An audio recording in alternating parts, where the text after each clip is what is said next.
This guy who's got the greatest like repertoire stuff of like all time lives on a diet of Mountain Dew. And Chase Utley tells the catcher, he's like, go your pitcher and tell him to hit me in the fucking ribs. And nobody tells you how hard it is to hit somebody too, but it was more so just trying to send a message. 12 to 18 months of no baseball, it's at least 9 months of no throwing. So I'm like, I can just get sauced out of my mind. I turned the whole recovery into a frat house. I would have died for that team to win the World Series at that point.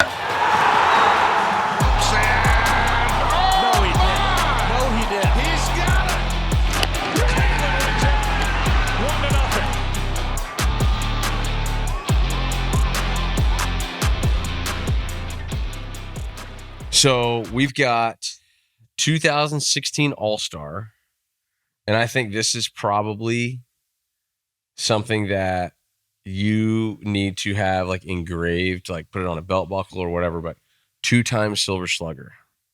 And I didn't even know that. You're 2-time Silver Slugger at the same time that Madison Bumgarner was also in the National League. So those are two, you and Bum combined. How many homers do you guys think you guys have between the two of you? You had 6. I have 6. And he's got probably, I don't know, but his 6. Like Mantle has like DeGrom and like. Did he get DeGrom? Yeah, he got maybe DeGrom. Once or twice. Who did you get? Who's the best guy you got?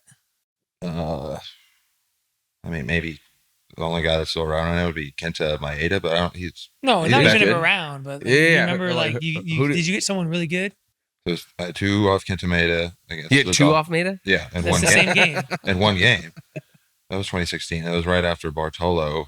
We just hit that off of James Shields. Yeah, we just were in San Diego before, and he just so it was like, what the heck is going on right now? And like, I'm trying to think.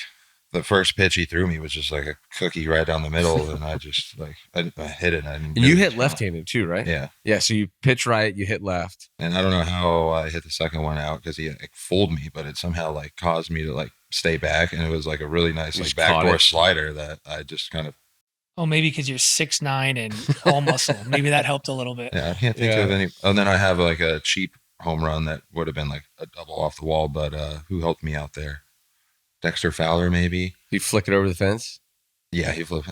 Oh, he what was that? Like, try to rob it. It might have been a home run, anyways. But was that in? It was in St. Louis. In St. Louis, and that was like a mad home run too, because I was like not pitching well, and I just went up there and tried to hit it as hard as I could. Yeah, and somehow. Do you think it's sad now that pitchers don't hit anymore, or are you a fan of the DH in both leagues? I like the DH for both leagues. Yeah, even it out. And but like Bumgarner was not fun to hit against. He could have been their 4-hole. Basically, yeah, he was a like legit threat out there. Some guys just look like hitterish in the box, right? Like some guys get in the box and you're like, all right, this guy he doesn't want to swing, you know. But some guys they get in the box and you're like, did we go over this guy in the pitchers meeting? Because this guy looks like he rakes. Like right. I remember facing Aroldis Chapman in the World Series. We didn't go over him, and he got in the box, and I was just like, he can handle a little bit. Time out. Like, let's talk about this for a second because he looked like he raked. And I know like Bum was the same way. Bum was a big guy. You're a big guy. You guys his just get in the box. DeGrom in 21 when I played with him, the first month of the season he was our best hitter. Every 2019 he was like every that time too. he pitched, the only chance we had to win a game because there's always that one pitcher you can't score runs for. Yeah, it happened to be DeGrom that year. The only chance we had of winning is if he drove in the run. Is DeGrom like a freak athlete? Like, is he one of those guys that like he's the best ping pong player on the team? Like, is he one of those guys? Yeah, he's like good at everything. It's like seriously, annoying, some guys like he's really good at everything, but doesn't work at anything. No, yeah, it's like he exponentially gets better like without doing anything. Dude, all right. So you remember Jay Bruce?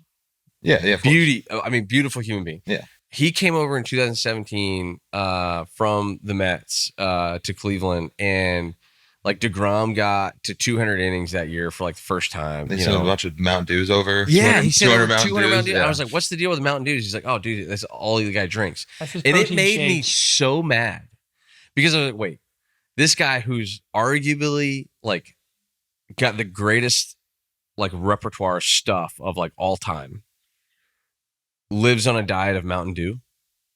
Like, so everything that you guys have been telling us as like, you know, you need to hydrate, like all the best players, you know, like they're so disciplined and all this stuff. And the guy is crushing Mountain Dews like water. Yeah. And he's like, oh yeah. I mean, it's not even in his belief system that like he's like, doesn't matter what I put in my body, I'm gonna be Jacob DeGrom and I'm gonna be unbelievable. Kids, to each its don't own. listen Like, to that. That he is an outlier. Do not do that. he puts a lot more work in than Zach Wheeler does. Yeah. Zach Wheeler, but I love both of them. Yeah. To that, like brothers and teammates. But it's like their ability to just be elite and they're just made different. Yeah. They're just made different. Just Gumby, string beans. Gumby. But like with Bumgarner, like I also wasn't going up there to hit singles because I wasn't trying to exhaust myself on the base path, which makes what Ohtani does so much more impressive because he's like stealing bases and he goes to the mound. He's covered in dirt, which I think is pretty badass. Dude, that guy is, yeah, he's the only thing he can add to his game is if he wore eye black. Ohtani? He's like pitching a game with yeah. eye black on, maybe his sunglasses on his hat. Yeah. This guy's a little leaguer playing in the big leagues. I bet get you a big chain too, maybe. I bet you if you took him, like say, like if you took him out of the game and just like put him straight into the outfield, like say it was like, hey, bringing in a reliever in the 7th inning, and you take Ohtani and you put him in left field, he'd be perfectly fine. He would be perfectly fine. Dude, I want to go to a moment in your career to kickstart this whole thing because eventually, we like to go from like kind of like A to Z, like kind of go through your career for amateur ball and everything. But I think you were probably a part of the greatest hot mic pickup of all time. 2016 post World Series. After you guys went to the World Series in 2015, but you guys had that big series against the Mets. Or the Dodgers. Or I'm sorry, the Mets versus the Dodgers. And there's a play, Chase Utley takes out Ruben Tejada. Breaks his leg. It's like his tibia or something. Yeah, breaks his leg. And no suspensions or anything thrown down. So you're like, you know what? Next time I see Utley, take matters into your own hands. You take matters into your own hands. You threw behind him, right? Was the intent to hit him or was it to throw behind him? Yeah, like my ignorance and naive nature when I was younger kind of got me into a little bit of trouble. Like even with the 2015 World Series when I threw over Escobar's head. Now I'm thinking about that, I'm like, wow, that was pretty crazy. I can't believe you just said yes to doing that, especially like growing up. Like I was a non-confrontational kid, like super bashful and shy, and like was a pudgy kid that dealt with bullying, and now I'm throwing at people. And you also threw 100. But yeah, there was like, and you think that was part of it, like the intimidation factor? Yeah, I think so. Like that helps a little bit. I never really asked from the hitters who I was facing what. Well, I can tell you, I faced you. You were intimidating. I'll take it. So you throw behind Utley, you get run immediately, and it was like the umpire behind the plate was like a rookie umpire. Yeah. Was it a thing that did like MLB like warn the umpires like, hey, don't let this get out of hand? Like, I think there was something like that. I don't think there was even warnings. There wasn't before warnings the game, in the game prior to. And like, but I respect Chase Utley as a player and a human being. He just plays the game super hard. I've heard some really cool stories that's really like elevated my perspective. Well, I think I've never met him. I think if you would have hit him square in the back, like he's running down to first. He was like, on the first base. Situation. Yeah. You guys, I heard there was one story. It was Yasiel Puig. They were playing the Brewers, and he hit like a home run. Or no, he was on second base, stole third, and they were up like by 15 runs. And Chase Utley was batting, and that happened. And Chase Utley tells the catcher, he's like, "Go to your pitcher and tell him to hit me in the fucking ribs right now." So that he could go to Puig and be like, "Hey, you understand why that happens when you do stupid shit? Like your teammates get punished." And so I knew, like, if I had an opportunity, and nobody tells you how hard it is to hit somebody too. Like, you gotta like, I haven't done a whole lot of archery, but like people tell you, like when you try to shoot at a deer, you have to like factor in like them moving too once they hear the sound. So it's really difficult to hit somebody, but it was more so just trying to send a message and make it kind of obvious that we were sending a shot. And is that the first time you guys played him? Did you happen to start that first game? That was the first time you guys had played him after the DS? That was the first time, I think. Yeah, because it was Memorial Day. So it was like May, right? Yeah. And it was funny because I had like three of my best friends were in town to visit me, and they're like, "We watched you for like 3 innings, and then you get ejected." And I don't know if you could see what Rene Rivera called, but I was so juiced out of my mind. Like, this was my moment. He called a changeup away. I didn't even shake. He called a changeup away? Yeah, I didn't even shake. I just went. And it was like 101 behind him. And then immediately get rung, and I'm just kind of. And then Terry flabbergasted. I'm like, what? Seriously? And then Terry Collins comes out. Yeah, and I don't know why. Are most umpires and managers mic'd up like that, or managers? I think the umpire was mic'd up. I don't know why the umpire was mic'd up. Maybe because it was a Memorial Day game or something. It was somebody, a big moment. Some, like, thank God special. they were mic'd up, though. Well, they got leaked. That stuff got leaked. So somebody was reviewing it and like, this is gold. We have to send it out. Like, we have to leak it to the media. And that had to make you feel good, as a team, when you got your manager, he's out there just losing his mind. And it wasn't because you got run. It was because they didn't give you guys an opportunity to protect your teammate. Yeah. Right. And that was I think that was kind of like a big thing that was probably missed in that whole kind of, reality TV type moment where it's like, hey, the reason, like, the whole thing here that's happening is this is just us defending our guy. Like, this isn't an indictment against Utley because he was merely just trying to break up a double play. He just did it in a way that really hurt our guy. And so we've got to go defend our guy. Yeah, and I didn't even hit him. Yeah, and that's the only way that you can, like, really do that in that situation or in the game of baseball is to do it that way. I don't even know what ass in the jackpot even means. So, like, does anybody know? Yeah, I had never heard that phrase. I get what he was saying. I can I understand the I guess what the point he was trying to get across, but I had never heard ass in the jackpot before. It sounds like a good thing you want to be in, like, ass in the jack. I don't know, but Terry's like all-time favorite manager. That coaching staff between Terry and Dan, all the like old school. Yeah, you see all this. What was that like? So did Terry got kicked out too? Because you got kicked out. Yeah, I'm sure Terry got. So thrown out too. Do you remember going back in the clubhouse? Did you and Terry like see each other after? I don't know. I don't remember that part. You just juiced up from like the moment. Was it like a kind of a wild? All I remember from that moment is like walking off the field and DeGrom and I just giving like a little smirk to each other. And he's like, "What are you doing?" I'm like, "I don't know, man." I'm sure that everybody down in the bullpen. Somebody's got to do it. Might as well be me. But I think Utley went off that game afterwards. Like, hit maybe 1 or 2 home runs. You're like, you got to be kidding me right now. But obviously, not to say you didn't have the respect of your teammates going into that, but did it change even more that you were the guy willing to do it? Maybe it was like half and half probably within the clubhouse. I mean, I don't want to use this as like a platform to necessarily talk shit about people, but like some people like really loved it. And then some guys like David Wright were like, "Oh, you got to pick a better moment because you just taxed our bullpen and like now we don't have a bullpen." I'm like, nobody could have predicted me getting thrown out at that moment. Yeah. Yeah, it's one of those hindsight things. Like, defending your teammate also, Yeah, that is tough. Because it is what, like, you would think, you didn't even hit him. I mean, you threw it behind him.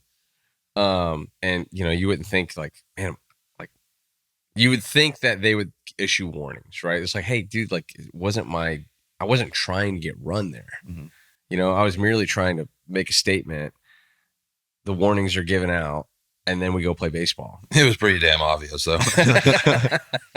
Yeah. So let's go from there because we're talking about this moment where you're this intimidating figure on the mound, protecting your teammates. But you talked about you grew up in Mansfield, Texas, as what you referred to as a shy, pudgy kid. Yeah, pudgy, fat. You didn't always bloomer. Look like this, right? Yeah, it took a while.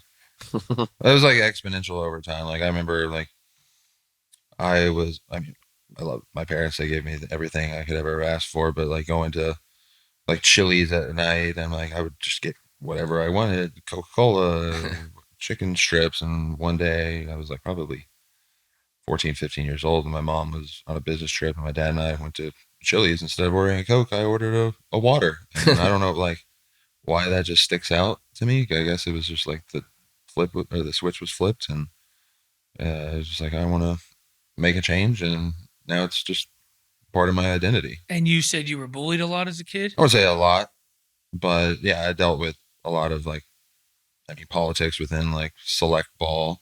Yeah. A lot of like not necessarily bullying from other teammates, a few, but like coaches too. Because of the way you looked?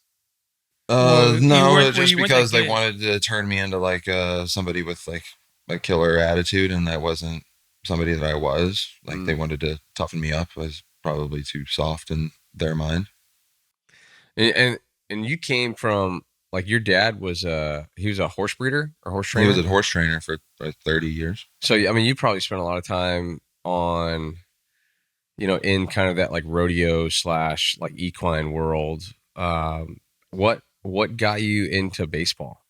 I wasn't around like the equine world all that much. My dad, the ranch he worked at was in Cleburne, like 45 minutes. Oh, okay. So an hour away. So he traveled. Okay. And that was more so just wanting to be on my four-wheeler. I think if like he wanted me on horses and thought it'd be beneficial for me, he would have nurtured that. But he's like, maybe I'm going to save my son from potential horseback injury or something. I would love to be more involved. But my sister she's a horse vet. She worked at the 4-6s, which is it was on Yellowstone. Yeah, she's a badass. She said she was on Yellowstone? No, she was like, the 4-6s. Yeah, the 4-6s on Taylor Sheridan bought the 4-6s. Now she's at somewhere outside of Aspen. That's cool. Older sister, younger sister? Older. Older half sister. They're like, I didn't grow up with them, so what am I, 33? They're probably close to 50 now, maybe. Well, that's cool. I mean, 4-6 is awesome. All right, so you get into baseball. Well, I didn't even want to originally play baseball. I started soccer when I was 4. I loved soccer. I think my first word was actually ball. So I've always had this like athletic drive. But then there was a phase where like part of my pudginess was a credit to when during summer, I would go over to one of my best friend's house, and they were kind of bums. They would sleep till 11 a.m. casually. So I'd get there. My dad would drop me off before he'd go to the ranch, and I'd be up at like 7:30 ready to go, and they would be just like being lazy slobs, and I was basically left to fend for myself with wild cherry Pepsi and like cinnamon sugar Pop-Tarts. So I got a little chubby, and then like I started playing baseball when I was 7, but I didn't want to play baseball. My mom made me, so I could just do 1 year, and I was really good the first year, and I was like, all right, I'm done after that. What position did you play your first year? Like, it was coach pitch, so okay, so you're just hitting. Yeah. I didn't play t-ball or whatever, so it was coach pitch. I don't know, probably third base or outfield somewhere, and it kind of just bored me, and so she made me play another year, and then struck the love of the game, and the rest is pretty much history. That's awesome. Tried to balance like playing a higher level of soccer with a higher level of baseball. So you continued to play soccer? Yeah, I played soccer until I was about 14, and then high school came around, and I just that's the one thing I've noticed. Like, I grew up in Florida, and soccer wasn't like a major sport where I grew up, but like I feel like there's a lot of really good athletes that we talked to. We talked to Cole Hamels, very competitive, high level soccer player. Steve Nash is up there too. I mean, dude, soccer is a unbelievable sport that seems like it crosses over into other areas or into other sports and can develop like elite athleticism.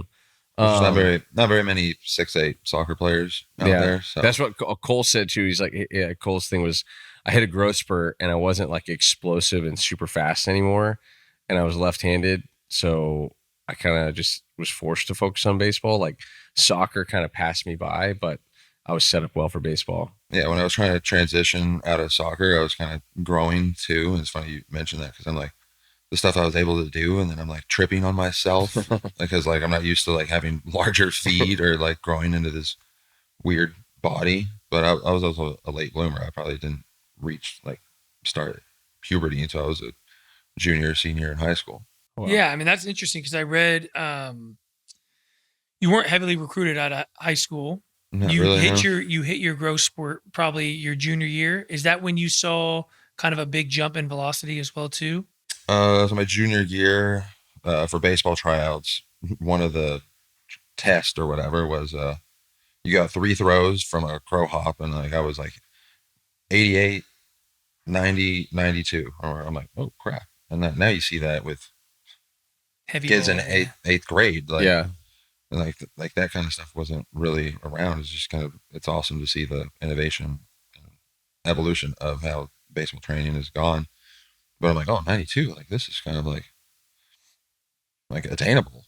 And I think like during my junior year, I would probably be like on a mound 85, 86. And but then my junior year, the coach just abused me at like in February at a tournament, Yeah. 7 innings, and it ruined me. I had shoulder inflammation for I don't know the rest of the season. Then pitched the rest of my junior year, and then committed to Dallas Baptist going into my senior year, and had my first like sit down meeting with a scout from the Angels that came to the house. I was like, oh wow, this is pretty cool. I wasn't expecting this, and it just kind of took me away. And then my first start, my senior year, I was hit like 92, but it was not a good outing. Like I remember, I was all over the place. Somehow I walked the bases loaded, and the guy hit like a dink to right field.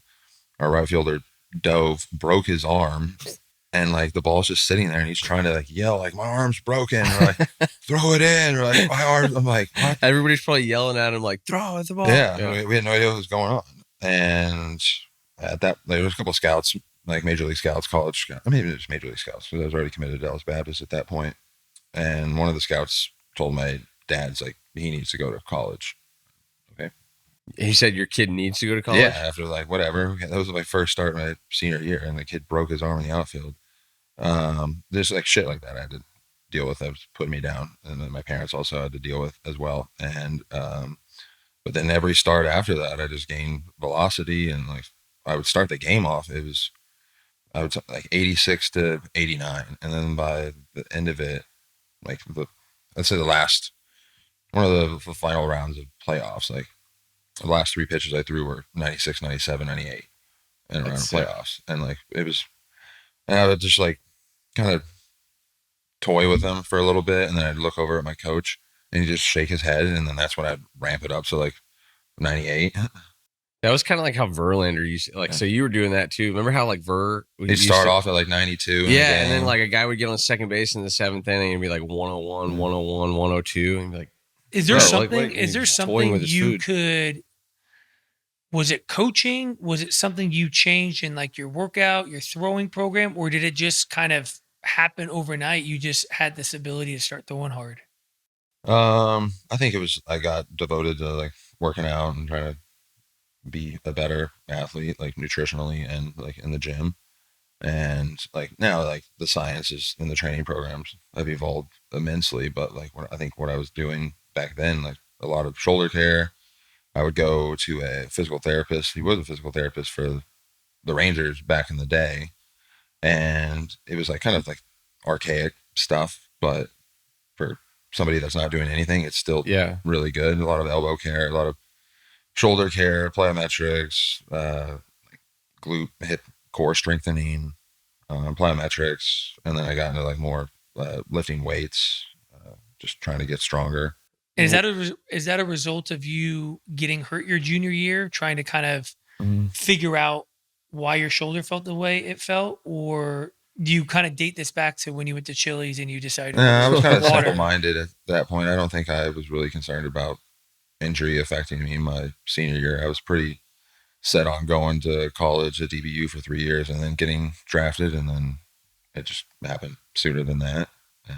Where it's like I'm climbing up draft boards, and most guys that are prospects going into their senior year that they've been known about for a couple years now, and like, wait a minute, who's this Syndergaard kid? Like, in the last 3 months, it's just blown up.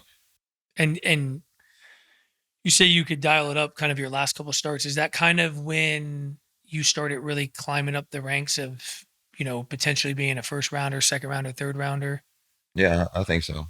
What were you hearing? Like, I'm sure, like at that point, like you had like an advisor. You know, like we called them advisors back then. But like, what were going into the draft?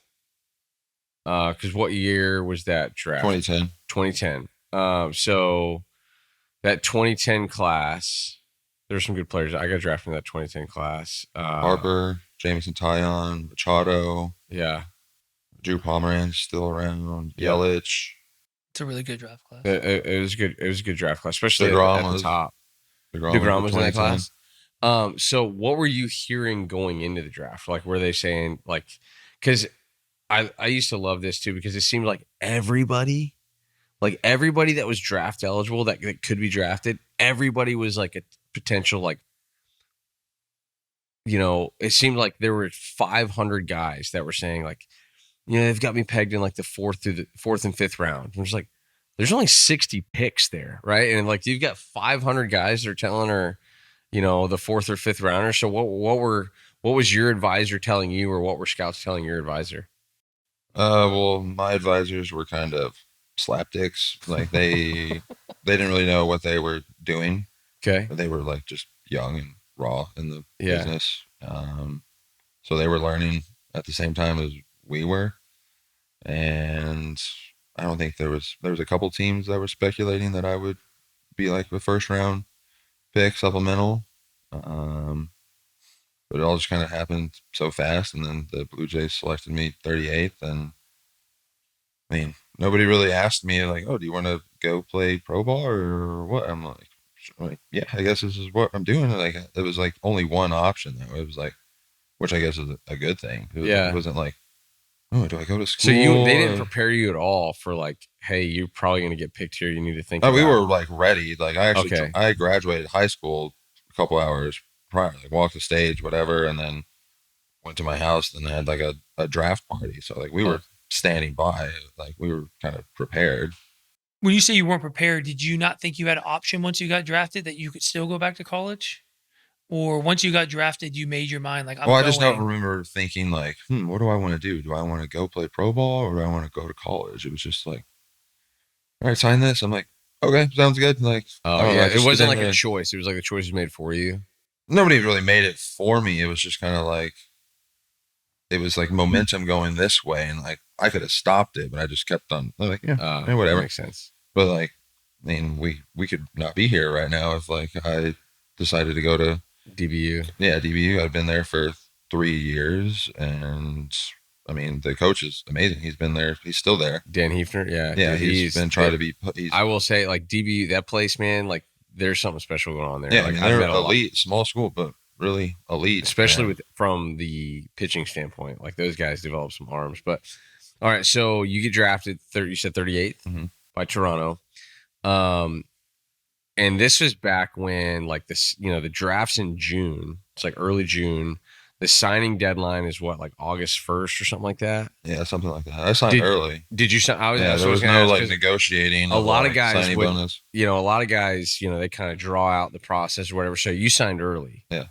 Where did you go from there? Did you go to Dunedin? I went to Dunedin, yeah. Dunedin. GCL. That was so that was probably a wide awakening for, you know, a Mansfield, Texas kid. You're there. You're probably playing with a lot of like, you know, a lot of younger guys, but like probably some guys from the Dominican, guys from Venezuela. Mm-hmm. I mean, I was fortunate enough that my roommate that I got, I wouldn't say stuck with, but chosen to be with, his name's Cody Lasley, and he went to, do you remember him at all? He went to Wichita State. He was a catcher. He had like a 3-year-old daughter at the time. So I was surrounded by like responsibility. And then you remember Brian Longpre? Yeah.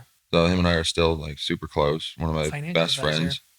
I was 17 years old also. And that's so crazy. I was lucky enough to be surrounded by a lot of like older. That's right. You guys crossed paths in minor league because you were the next year, right? The following year, we crossed paths. Yeah, and so those guys really kept me on track. So I'm very thankful and fortunate for them. What was your initial experience like when you went to Florida and you were playing in the GCL? Did you feel better than that competition? Was it a good test for you? Was it difficult? You know, like you were 17 years old. It was probably your first time away from, you know, mom and dad. Was that a challenge, or the fact that you had kind of quote unquote adults with you made it a little bit easier? I mean, that I was surrounded by a really good group of guys. I mean, I felt like I don't remember like having much of an issue. Like everyone's like, oh, you throw 100 in high school and you go to the pro ball and you're actually like 92, 95 because you have to like learn to like, you can't just throw it down the middle and like have to like work on breaking pitches and locate and actually pitchability. So, but I was still able to like compete and have success and work my way up through the minor leagues. And then you start getting like more comfortable, and then you can feel like you're not only yourself off the field, but on the field, and just get more acclimated to that and just comfortable in your own skin, because it is kind of crazy. You're like, I'm 17 years old and I'm now playing. I have a career. Like, I'm in like baseball college, essentially. Sorry, I got off my tangent there. No, but I mean, it's a real thing though too, because I've always like, I got drafted. I signed as a 4th-year college guy, right? I got drafted in 2010, didn't sign because I was like, I got drafted 16th round by Cleveland. I'm gonna, these guys are crazy. I'm gonna go back to school and show these guys. I get drafted by Cleveland again in the 23rd round, right? So like, they kind of got the last laugh on that one.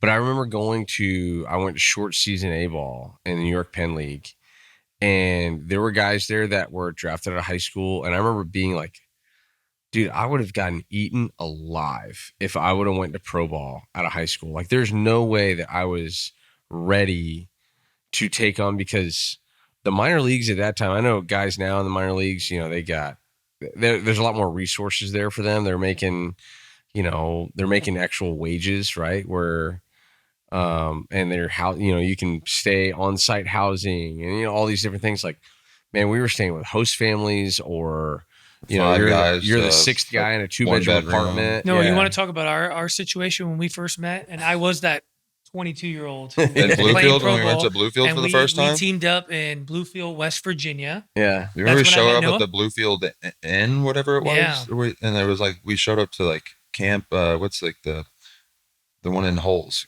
Like they gave us like a pillowcase and like sheets, and like, all right, here's your cell, basically. Yeah. We were staying at what they would consider, I think they considered it the dorm room complex for the Bluefield College, which wasn't even on campus, right?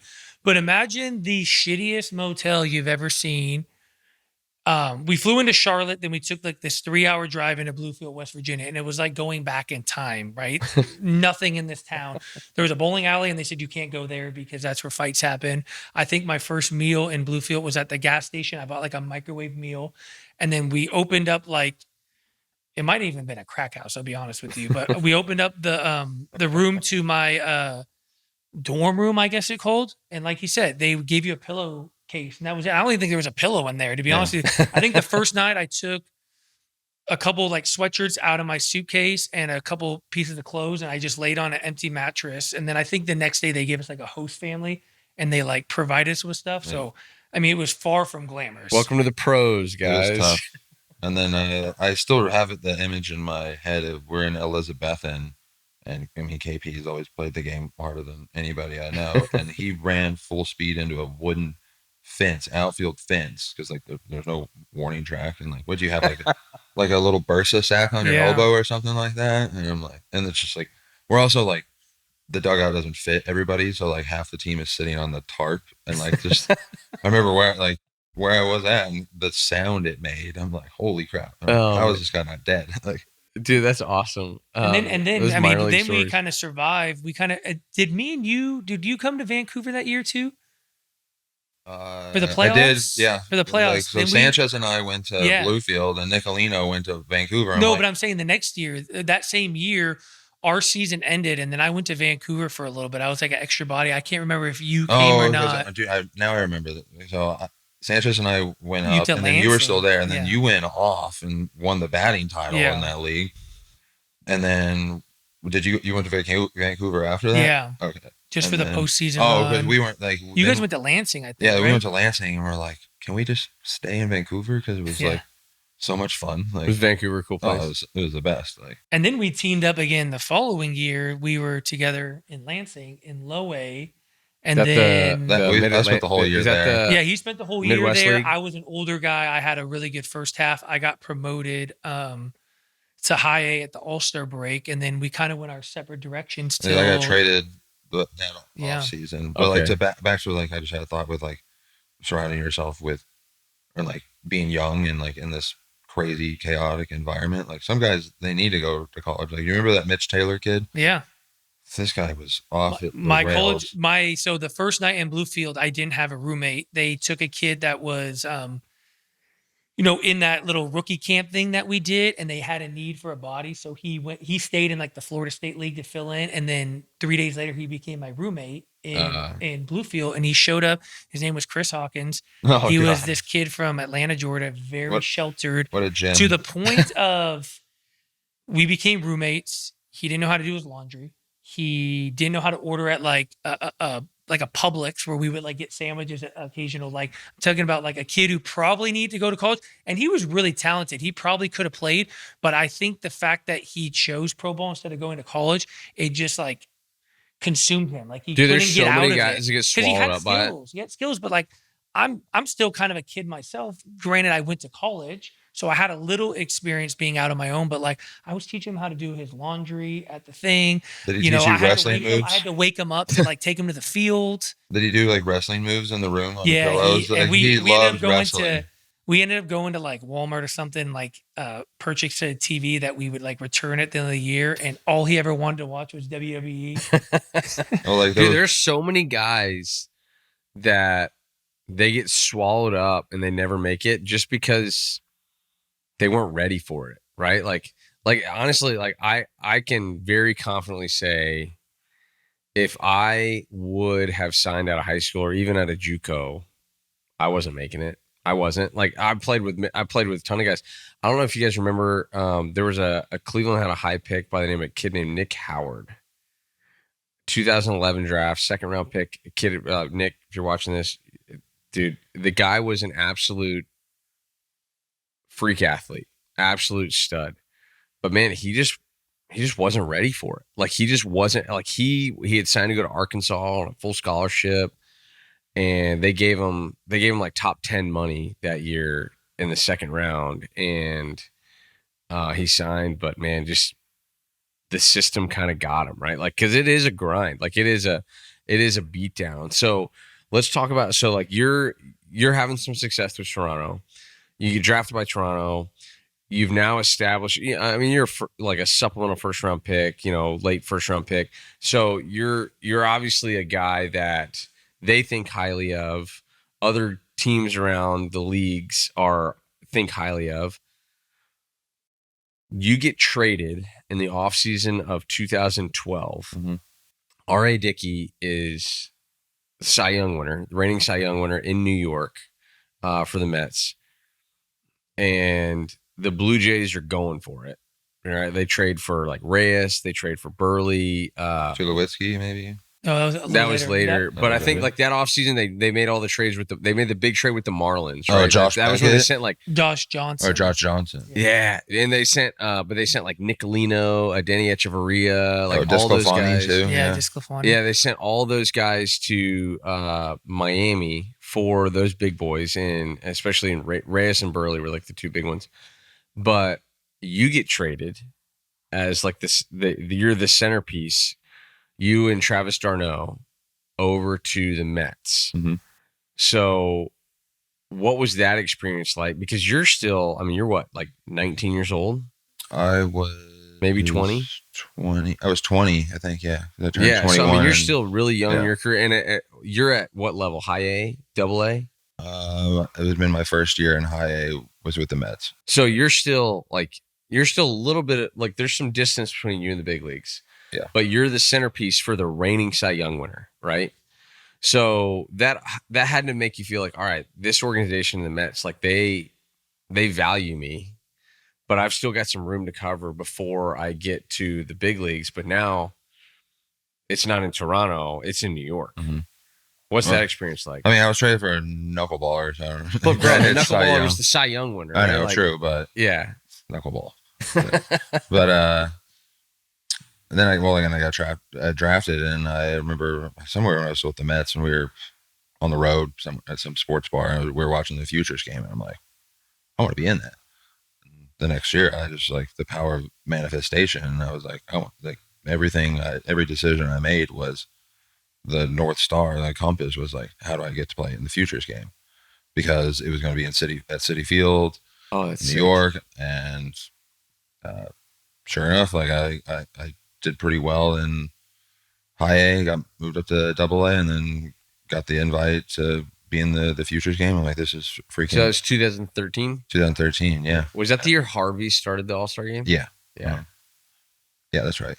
The Dark Knight. And then that was my first time to New York, and then I fell in love with it, which is also so astonishing because it's small town, suburbia, Texas kid that like most of my friends and kids I went to high school with, like if you grew up in Mansfield, you're gonna probably die in Mansfield. So not that it's a bad place, and it's not like super rural. It's just suburbia. Like it's just a chain restaurant everywhere you look.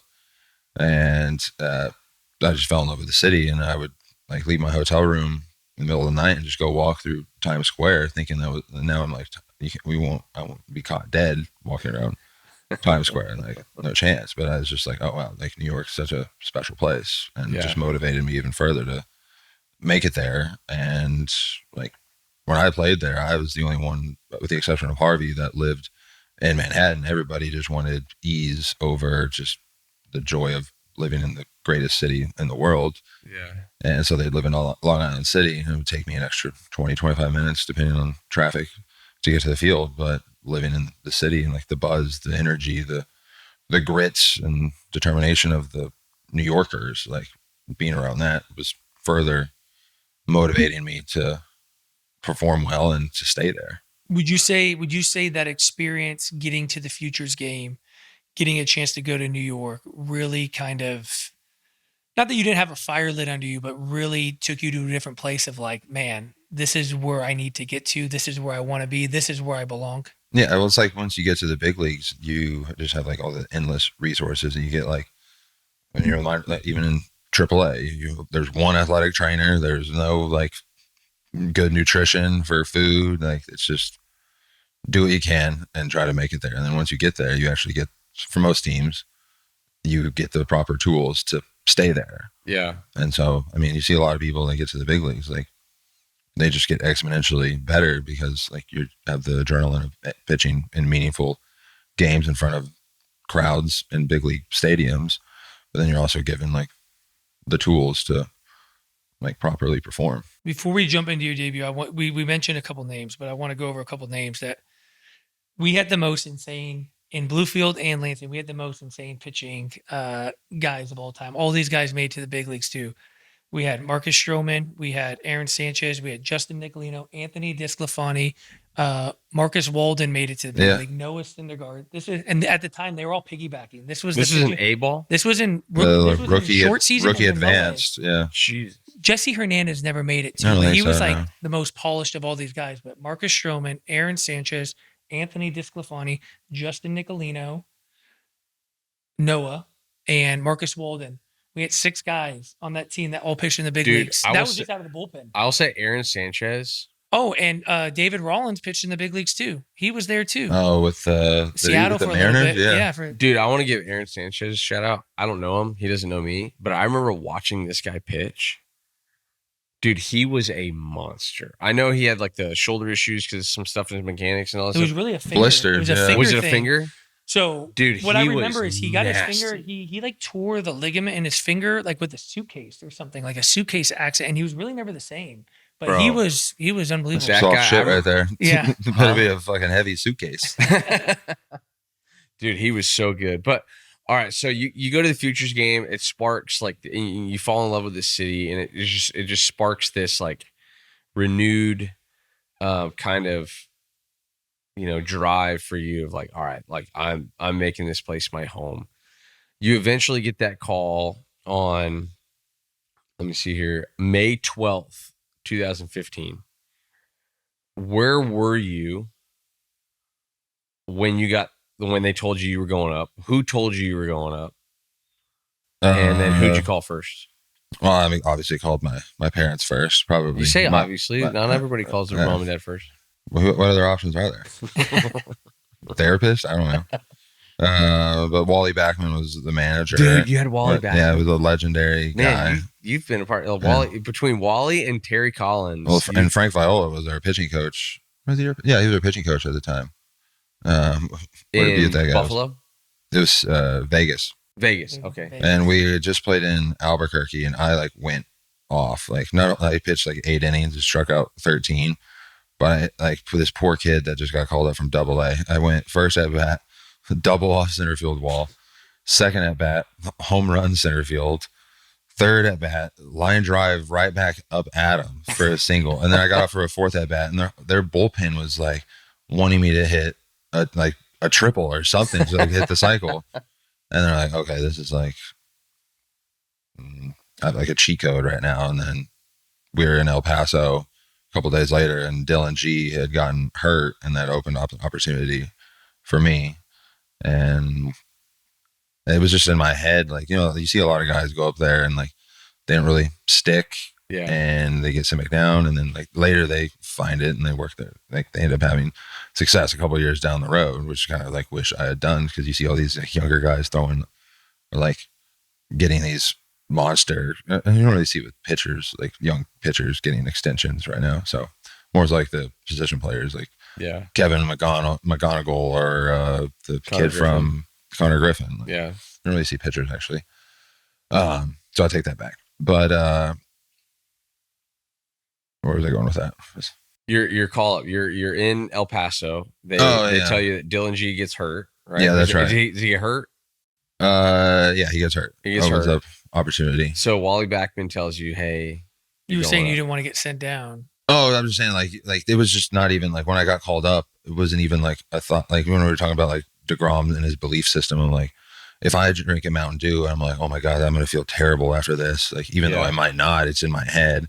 Yeah. Whereas it's just the power of just the mind is such a powerful tool, and using it without even really realizing what you're doing. It wasn't even had I thought that other option of being sent down was in my head, there's way more of a possibility of that actually happening. Where in my head, I'm I went and got an apartment within 2 weeks of being called up. I'm who does that? That's freaking, nobody does that, by the way. No one.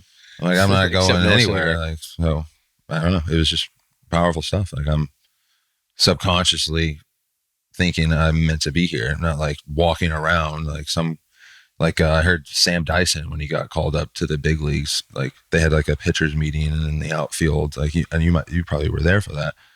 And they're all right, Sam, introduce yourself. And he's said something about how many little innings he threw in the minor leagues, and then shortly after that, he was gone. Yeah. How many? So what do you remember about your debut? Yeah. You faced the Cubs. Was it in New York? Or was it in Chicago? It was in Chicago. So you made your debut at Wrigley Field. Yeah. That's great place. Sick. It's, were your parents able to make it? Yeah, a lot of family there. But Wrigley, amazing. But now they've renovated it. So before they did it, it was I wasn't sure what to expect with Wrigley, and there's nowhere as a pitcher tiny clubhouse. You're trying to foam roll, and somebody's trying to get dressed next to you, or the cage during the game is the clubhouse that you hit into a net. Now they updated the facilities, of course, and you're also warming up on the field. You're not that's it. That's a little different. I kind of prefer that. Yeah, that was cool. Did you like that? Yeah, but not warming up indoors. It's it's a weird environment. I feel like it would screw me up once I get out there. Yeah, I'm this is, or it would at least take me a while to calibrate further to just the environment. Dude, what an awesome place. So I'm assuming it was probably a day game. No, it was a night game. It was a night game? Mm-hmm. What do you remember from it? Remember who you faced, who the leadoff hitter was? You remember who you faced hitting wise too? Oh, Jake Arrieta, which that was nasty. Hurt. The sinkers, wow. It would just disappear. He was really that was the year he won the Cy Young that year, right? Close to. I think so, yeah. No, he won the Cy Young that year. He beat out Greinke that year. He did? No, I thought Greinke had a 1.7 ERA that year or something like that. Fact check that. It was either 15 Greinke, and Kershaw, Arrieta, or it's a- Bumgarner it's a- never won a Cy Young, It's did a he? short list during that period of time. Or Scherzer. Could have been Scherzer too. Jake Arrieta won the Oh, he did. NL Cy Wow. Young Award in 2000. What do you? That's.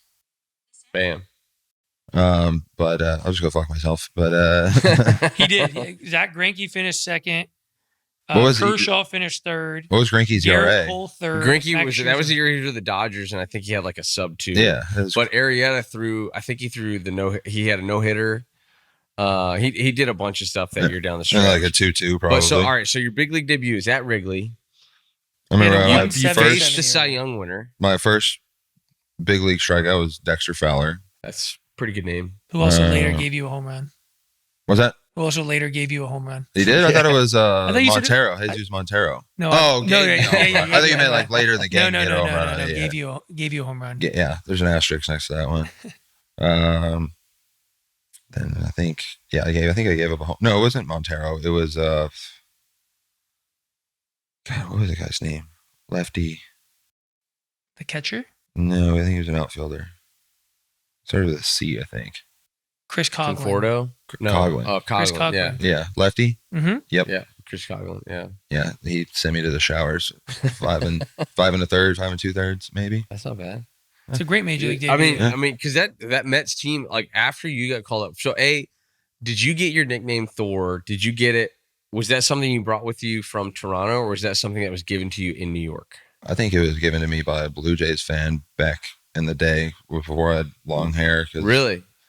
Thor's home realm is Asgard, and my last name Syndergaard, the Gaard. Okay. Oh, so it I didn't- has nothing to do with the way that you look. It kind of. Well, I mean, it's kind of a Well, I thought it Adopted might have been into too, the- because when you got traded over, you had Harvey, who's the Dark Knight. He had that nickname, and so it was like, hey, we're adding this Marvel character to the. no. It was just I I molded myself into the look. I guess I don't really know the origins necessarily. It's just- Okay, all right. Well, I mean, because you were you were Thor. Like yeah, you were. I didn't start in growing New my York, you were hair out Thor. until 2014, going into 2015. Because maybe I Dude, I wanted to be legitimately remember having a conversation with Michael Bourne, who in Cleveland, like we were talking about, somebody was talking about you because I think we played you guys. I think we played you guys that year. That was when like me, you, and Verrett, like we went like and got tacos and stuff like that. Oh, I do. You Yeah, I didn't remember that. Yeah, you remember that? And so you didn't pitch that series, but I remember we were talking about at the beginning of the series, Michael Bourne was like, "Hey, who's pitching this series?" And they were like, "Syndergaard's not throwing," and he's like, "Who the hell's Syndergaard?" And he's like, "No, Syndergaard's not throwing." He's like, "No," like he's like, "No, the dude, the big guy with the long blonde hair." He's like, "Oh, Thor." And we're like, "No, dude, that's not his name. Like Thor is not his name, bro. Noah Well, Syndergaard is his name." And so to him it it was, huh? To him, it is. Yeah, and so it was funny because like you were known around the game as you were Thor, and so that was why I was really interested to know like if that nickname was given to you in New York or is that something you brought with you? It can't be certain.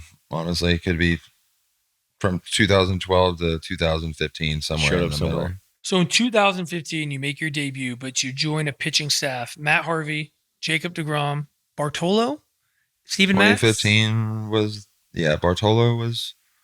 I think, Bartolo was there, but Matz was Not there hurt. Wheeler was hurt. 2015, we also had John Neese was John a Neese. Yeah, Harvey, DeGrom, myself, Neese, Bartolo. But I mean, y'all's playoff rotation that like was like in 2015, which led y'all through the run, was Harvey, DeGrom, you. Matz was healthy then. And I think Matz was healthy in the postseason because Bartolo and Neese were in the bullpen. Yeah. But like playing with a guy like Bartolo, like you came up, like obviously like all of those other guys that like those are all guys that have incredible resumes in the big leagues. But like even, Harvey was really young in his big league career. DeGrom was very early in his big league career. Matz was like, so you guys were all really young, very exciting, promising big league starters. Bartolo and Neese were the only guys there that had like significant big league service time. But obviously in Bartolo, like he played for the Expos, right? Like they're not even a team anymore. And so what when you got up there, what was being around him like? Because dude, he's such a legend because he's been the guy that threw 100. And then he was the guy that was, like 88 throwing comebackers and throwing like 40 strikes in a row to start the game or something like that. He's been 3 different pitchers over, 2.5 decades. So he was a guy that I'm sure he was kind of leading that staff, at least from a veteran presence standpoint. So like when you get there, what's it like stepping into that super talented young staff, but then having this, guy like Bartolo that's kind of leading the way? Like what did you? Well, we'll just put Bartolo in a class of his own. Nice wasn't in there. Nice was kind of a dick, but Bartolo, probably, huh? What'd you say? Nice was kind of a dick. Oh, okay. Well, like that. Actually, there was one time where, I was unaware of like the rookie hazing, like rookies singing on the bus, and we were just leaving Pittsburgh, and I was pitching the next day, and I was either Nice or Murphy was trying to get me to sing on the bus, and Bartolo was like, "No, he's pitching the next day." I'm like, "Thank God!" I'm like, I hate that shit. Did you have a song picked out? No, I had no idea like what this was even a fucking thing. I would have shit my pants or just like, just like froze up there. Like, but he was Bartolo more like had your back. Yeah, he was more of like a leader by example, very quiet. Yeah, just did his own thing. Wasn't loud. Like, wouldn't even say he was like even if you messed up, he's not the kind of guy that's gonna like pull you under his shoulder and hey, you need to do it differently this time. It was just it was a little more jolly. He was just naturally you wanted to be better for him because he's a legend and he comes to the ballpark every day with a smile and joy. So if he can do it, you can do it as well. So that's awesome. Was your welcome to the show moment just getting called up pitching at Wrigley? Or is there something that happened in that 2015 moment where you're like, wow, I'm here? Probably going to Dodger Stadium for the first time is the moment that I'm like, wow, I made it to the big leagues because like their playing surface, the stadium, like, it's different than playing. I'm like, Fenway's whatever. Like, honestly, it's too old. It's lost its charm for me. But Dodger Stadium, it can get as old as it wants, and it's still gonna have like this amazing charm to it. I feel like I'm in like a pleasant, abandoned amusement park. Yeah, when I'm there, and then it just happens to be. Did you make a start there? At Dodger Stadium. That like for like when you like. Was it your second start in the big leagues? Was that at Dodger Stadium? No, I don't remember. The first start in the regular season, I think threw like 5 2/3, did okay, but then like a cool moment in like playoffs, and so like Dan Worthing, the pitching coach, legend guy, and like he could like with DeGrom, young. He was like the year after his rookie season, me a rookie, Harvey's young, and so. Without even us really asking for it, we warm up in the bullpen at Dodger Stadium, and for every pitcher, you'd walk into the dugout and he'd have a cranberry vodka ready for you because he just knew like the jitters were hot. This playoff baseball. No way. 50,000 fans at Dodger Stadium, and then like I'm out there pitching my first pitch 100, second pitch 101, third pitch 101, and I heard the crowd go silent at that point. So you started game 2 of the DS through 115 pitches that game, and then you come back in the deciding game pitch out of the bullpen? Yeah. Game 5, Yeah, and I warmed up like 4 times in the bullpen because like anytime like in playoffs, especially now, it's like... Because that was a deciding game. That was game 5.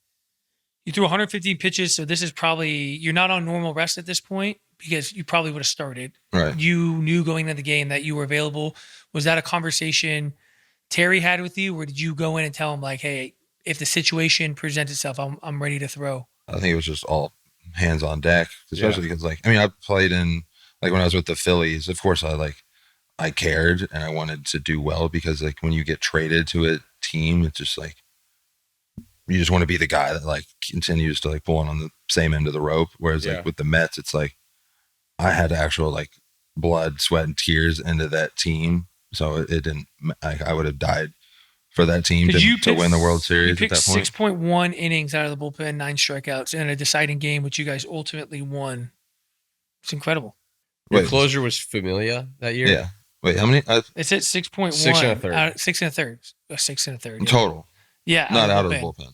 No. In your start. No, I'm in saying your in start, game 5, yeah. you came out of the bullpen and pitched 6 and a third innings. No, game 5, you threw 1. Yeah, I threw Threw 1 inning. Okay. I might have thrown 6 and a third. Yeah, I think you threw the 7th inning. You just threw the 7th inning? Yeah. And then I think I'd also warmed up like 4 times in the bullpen. Who started that game? DeGrom. DeGrom did? Well, because like he went 5 innings, 6 maybe, but like would run into trouble, like but then get out of it. Like a leadoff guy gets on or something like that. And then something else would happen. I'd start warming up the next inning. Nothing would happen. So I was pretty loose by the time I got out of the game, but I was like so adrenaline So you got to fatigue. play some legendary places that postseason because you guys played the Dodgers, which is, I mean, I never got to play in a postseason game there, but you talk about like one of the historic landmarks of baseball. And then after that, you play the Cubs in the NLCS, and that's when Daniel Murphy's going on his like historic. How many games in a row did he hit a homer or something like that? It's like 6. I mean, it was, and especially off the pedigree of like Lester, Lackey, Kershaw, Arrieta, Greinke, Kershaw. Yeah, I mean it was crazy. So you get to play. So you get to start at Wrigley in the NLCS. Yep. And then obviously then you guys play in the World Series, but. So and this is all in your like rookie year. Mm-hmm. Like you get called up in May of that year, and the team sucked then. Yeah, and you guys get thrown into the fire, or you get thrown into the fire. But you're a part of like that rotation that you guys had. Like I was a part of some really good pitching staffs in Cleveland, but like the sheer ability that you guys had like on that staff in New York. I know it was unfortunate because like. You know, I feel like, you know, Wheeler was hurt or you were hurt or Harvey was hurt. Like you had all these guys that were battling different things, you know, in your career. But that was probably one of the more exciting and talented pitching staffs and rotations that I can remember. You know, outside of maybe like today's Dodgers, you know, with, you know, or like 2 years ago's Dodgers with like Snell, Glasnow, Kershaw, you know, Yamamoto and Ohtani. But in 2015, we were in the playoffs the same time they were in the playoffs with Toronto, and we won the first round series, and then we faced Kansas City, and we felt like we were a team of destiny. Not that we completely overlooked Kansas City, but once we got into that series, our eyes were already turned to New York. We're like, man, if we play them in the World Series, look at this rotation we have to face. Yeah. But the Cubs were a juggernaut that year, though. The Cubs came on strong. They did. That was Joe Madden's first year in Chicago, and they played really well. Yeah, that was like all the Chris young Bryant, guys came Soler, up. And they had signed Lester. Addison Russell. Yeah. Whatever that guy. They had Rizzo was there. Yep, they had signed Lester. I think Fowler was over there now. Dexter Fowler was over there. So they had a really good young core, and they added in some really, really good veteran pieces. And obviously, like Lester was like the big game guy they went and got. Yeah. So what was it like pitching in the World Series your rookie year? Like crazy? It was super cool because I got to pitch. It was the night before Halloween. It wasn't on Halloween night, but I changed my walkout song to the Michael Myers theme song. And my mom, she got me into like all the horror movie freaky stuff. And she was there, and when I didn't tell her I was doing it, she heard it, and she was about to start crying. That's funny. But it was pretty wild. Like, just can't believe I'm in this moment. Like, if you would have told me I was doing this, I'd be in the World Series at 22 years old. When I was 8, I would say you're crazy. And you guys, and that team like that you're on had some veteran pieces, guys like David Wright, guys like Jonas Cespedes. Like, what was it like playing Curtis with Cespedes? Granderson's I love Curtis Granderson. Yeah, Grandy, you know, and like Cespedes too, like he was, you talk about like physical abilities, like that guy was on another level in regards to like what he could do on a baseball field. And that was probably in his prime. Like he was, I know a couple of years after that he had some injuries, but like watching him play on a nightly basis during that postseason run of kind of like stepping into that role, because they moved him to center field And like I know he zooed that ball early in the series in center where Escobar had that inside the Parker. So not only you got to see like the best part of him, but probably that inside the Parker was the reason why, your first pitch of game 3 was. I mean, he was doing that with the Blue Jays series, the series before that. He was ambushing. But now, I mean, it makes sense. What's the statistics on first pitches of any baseball game? They're probably pretty high that it's going to be a fastball down the middle. Yep, Broadway. Yeah. So I mean, I think during that postseason, I want to say it was multiple games, like 5+ games where he swung at the first pitch and he was got a base hit off of it, right? Yeah. So like you were starting at a disadvantage, and it was probably only a matter of time before someone like you decided, like, hey, you're not digging in, you're not comfortable first pitch, like this is going to be different. Was that something you thought of your own, or was it something when you sat down with your pitching coach and your catcher at the time, you're like, hey, let's make him uncomfortable? I just kind of did it on my own. Did you? It just took someone young and dumb enough and didn't really care and just didn't really you think set about the tone for that game because that was the only game you guys won in the series. Yeah. And then like their pitching coach, Dave Island, he ended up being the pitching coach for the Mets in like 2018, 2019. Yep. And he would tell me, he's like, once you did that and our dugout reacted the way we did, he's like, we could have just stopped playing. Like, because the game was over at that point. I mean, they still scored 3 runs and made it interesting. Yeah. But, I mean, I was still able to go 6 and struck out like 9 or something. And that was a really, really good team. Like, I know we were just talking, we've talked to Hunter Dozier in the past, and he was, he kind of came up to the big leagues after that team. But, like, that team, that 2015 team in Kansas City that was a really, really good team. And that offense was just relentless. And how you establish that first pitch, like the way you did it, because they were such an aggressive, like that team lived on the opposition being on their heels. And when you threw that pitch, up over Escobar's head, it was essentially sending a message of like, I'm the aggressor. You're like, you don't get the opportunity to be the aggressor in this game. Like, it's my turn. Yeah. Right. And that was the only game you guys won. Yeah. The bell rings and you go straight for a haymaker. Yeah. Don't 100%. Don't try to size them up or anything. What do you remember about, was it the following game? What was the Harvey game where he ran out for the ninth inning? Game 5. And I don't even remember what the whole, I don't know what the whole ordeal was. Like, it was either, did he send him out? He sent him out. He was dealing, and you guys were winning, and you had Familia in the bullpen, and he obviously wanted the ball. Matt wanted the ball. He was one of the best pitchers in the league that year. I would have done the same thing as a manager. The fans were wanting him to come out, and I remember being a fan at home, having not really a fan.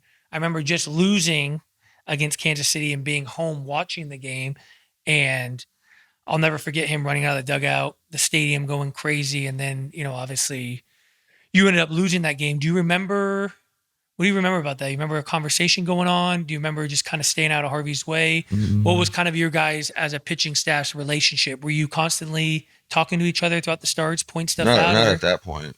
Like, I would have not want to have been in his way at all. Like, and I wouldn't have wanted to like distract him from anything. I don't remember much of a conversation between him and Terry. I would have done the same thing as a manager.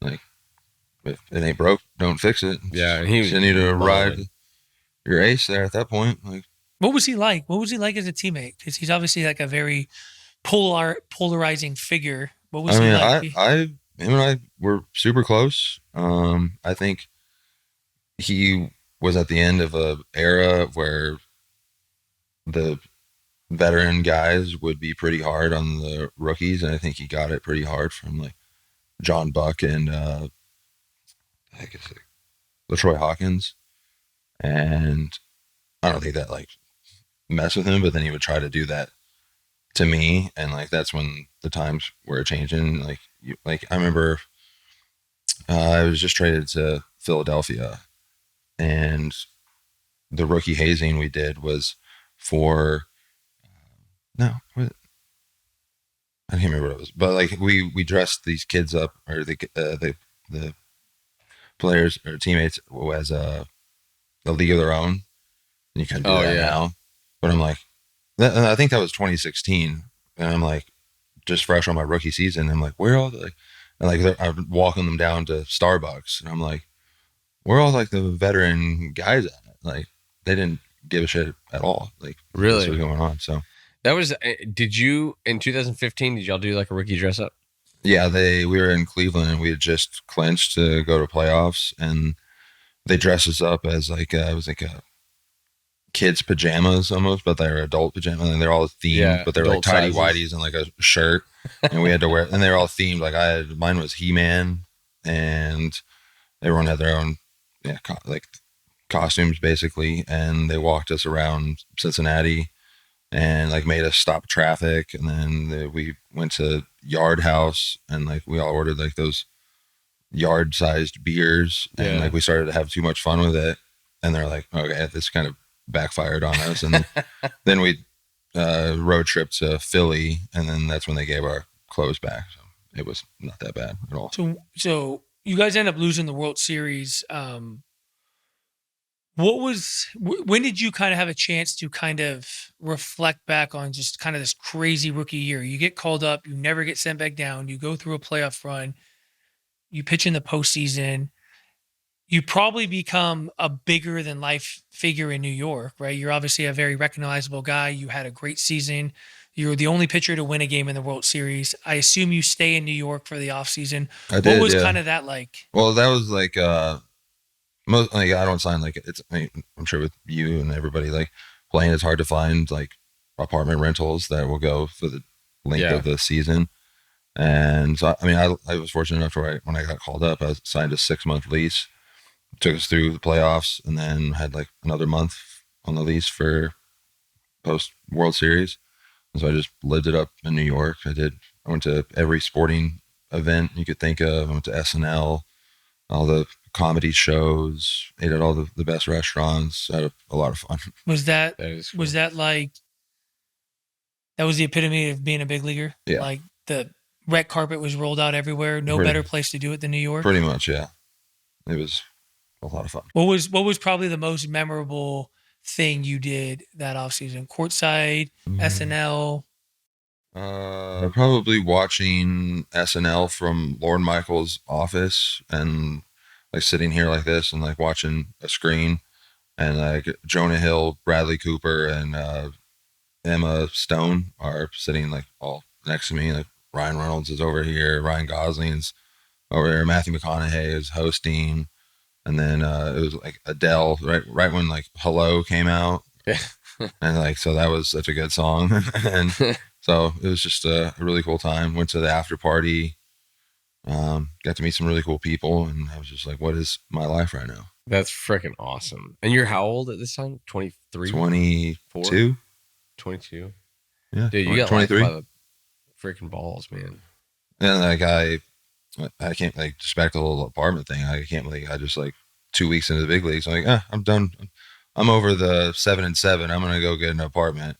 Yeah. And it just stuck. Where did you live in your first apartment? What borough was it in? Oh, like Midtown, 21st and Park. Okay. Well, it was Manhattan. So you were like right there in it. Oh, it was a great area. Do you think part of your success stems from your ability to believe and manifest things? I think so. I think that works for just about everybody. Like, just the mind is such a powerful tool, and your belief system, your thoughts become your reality. So so the next year you come off this insane rookie year, you're partying with the cast at SNL, you get back to work, you go to spring training, you're in the rotation. It's probably you, DeGrom, Harvey, Wheeler's probably healthy at this point. Is this when you guys were on the cover of Sports Illustrated? Like, yeah, I don't know what year that was, but I mean, 2016 primarily was myself, Bartolo, Rob Gisellman, Seth Lugo. I think DeGrom was healthy for a little bit. Oh, wow. Yeah, because everybody got hurt, right? Like, yeah, Mats was. So Harvey was coming back from. Harvey got hurt again, maybe. Maybe Harvey was there. I don't know. It's all a blur. Oh, I think Harvey started the year healthy, and that was the year he blew out. Was 16, or was that thoracic outlet year? That might have been. I don't know. It wasn't. He blew out before that because I remember He was coming back from Tommy John. I would piggyback him in spring training. Okay. Regardless, I mean, 2016, you had a 2.6 ERA, 218 strikeouts. You threw 183 innings. And for whatever this is worth, I don't know what it means, but you led the league in ERA plus at 155. I don't even know what Explain that that means. to me. But is that like what do they call it? They just, it's like WRC. Yeah, plus they prorate it basically with all they group it with all the fields. No idea. Stadiums. You led the league in It's it, like, and it's apparently a good thing. I'll take it. Yeah. Is that the year? It's 2016, the year you went to the All-Star game? Yeah. Mm-hmm. Yeah. Where was the All-Star game? Tell us about what that experience was like. Who were some of the guys that you got a chance to share a dugout with, or on the other team that you're still young at this time. Your second year in the major leagues. There's got to be some guys you played with. You're like, man, I watched these guys on TV. Now I'm their teammate in an All-Star game. Let's see. This few guys. I was still like shy, and like the only other Mets on the team were Bartolo and Familia, and my Spanish isn't great. And I got to see Sanchez there. I didn't throw in it. I don't know why. I think I remember being like a little under the weather during it, but I still went out to the parties. That's where I met AJ Ramos, and I think that guy's awesome. And that's where I got to bond with Arrieta because he's super into like the health and wellness, and he would drink like, I don't think he still does it, and I wouldn't do it now, but like he would send over like kale juice and shit when we would visit and play Chicago. Yeah. Where was the All-Star game at? San Diego. I remember that. I do remember it being San Diego. So you were on the team that year. I'm sure that All-Star game was probably guys like Harper, Bryant, Rizzo, guys like Bumgarner was there, Scherzer. Man, there's a lot of guys. Kershaw. Yeah. Have you ever had any interactions with Kershaw? Yeah, I played with him. That's true. Yeah, dude, like, I think, obviously, our kids and like the next generation, like they'll be able to they'll look back at Kershaw's career and they'll look at it the same way that like when we were kids, we look back at like Greg Maddux and like Roger Clemens and stuff like that, because of like he is in such a small class of players that, he reached all these milestones, all these accolades, all these World Series. He was perennially in the playoffs. Do you ever think, like, when you look back at those moments of like when you got to share a dugout with a guy like that, or when you got to see him in his prime, you don't really understand what you're kind of watching in that moment? But now, like, we're all sitting here, we're, like me and him are officially retired, and you just look back and you're like, dude, like that guy his name will live on, right? Like, they'll be talking about Kersh, in 50 years. Probably the same way we talk about like Sandy Koufax, yeah, like Johnson, like he's one of the best players from the most storied franchises in history. But yet at the time when you're around him, you're like, man, it's a red-blooded human being just like I am. You don't normal really, dude. He wears Skechers. Exactly. You don't understand it until like you're, like 10, 15, 20 years after the fact, and you're like, man, that guy is a freaking legend.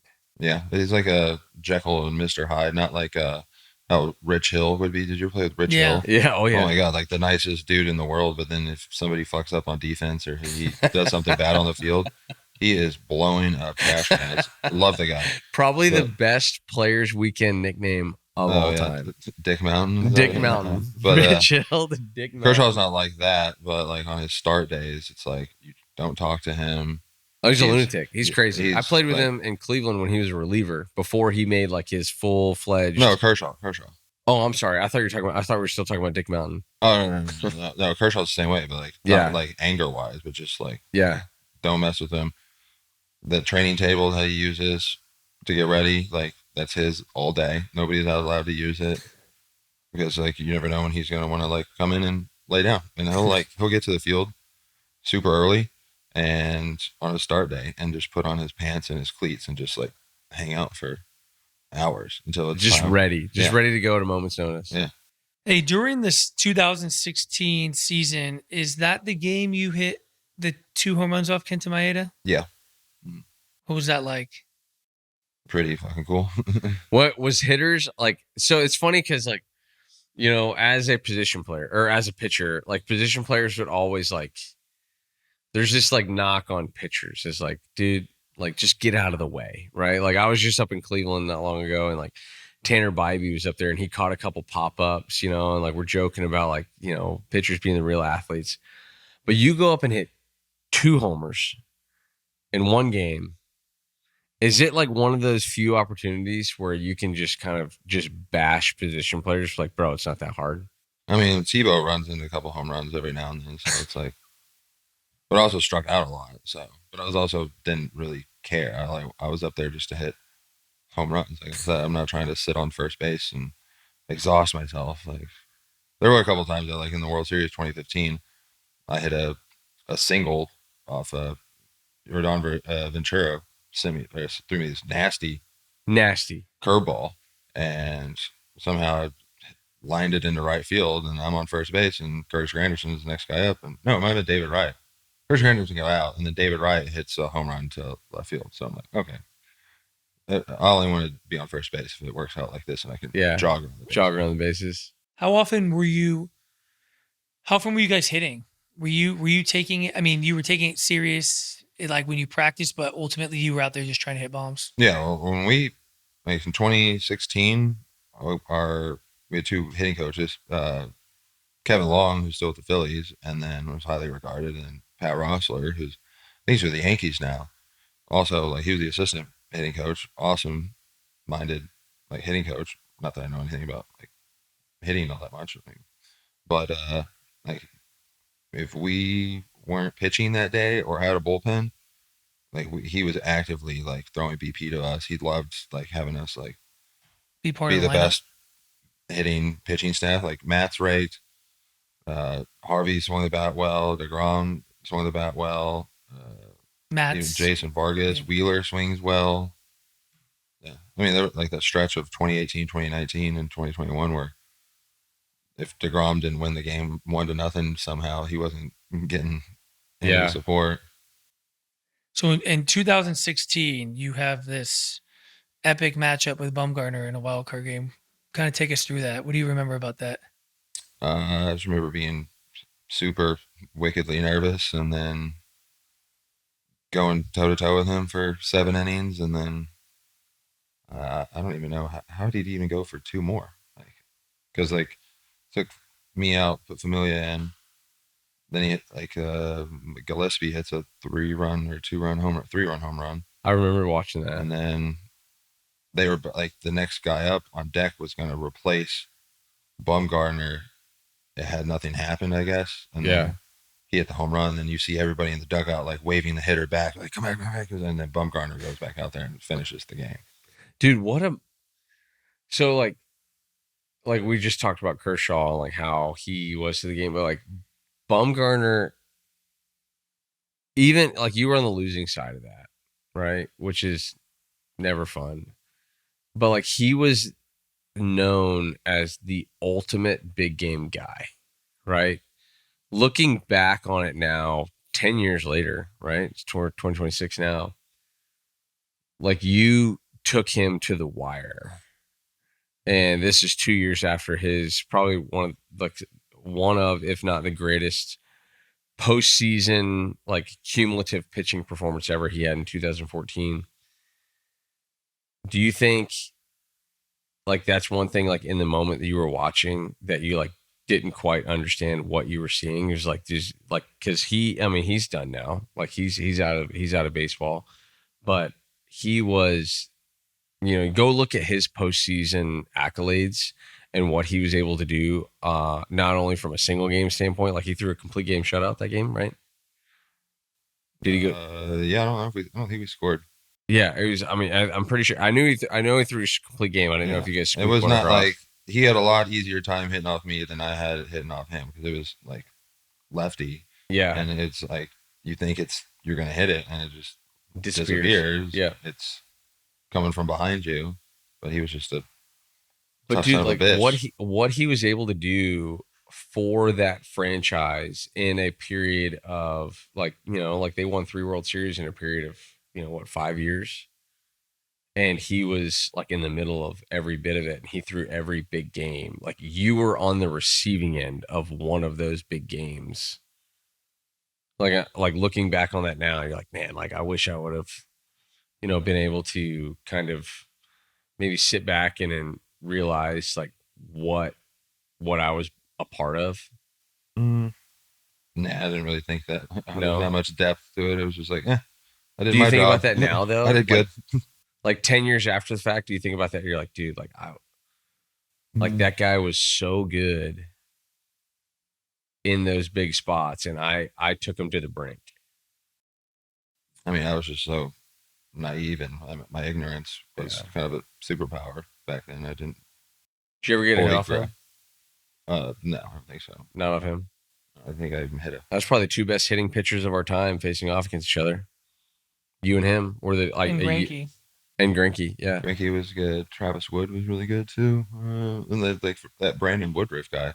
It was 2019 was one of his first starts. Nobody told me that.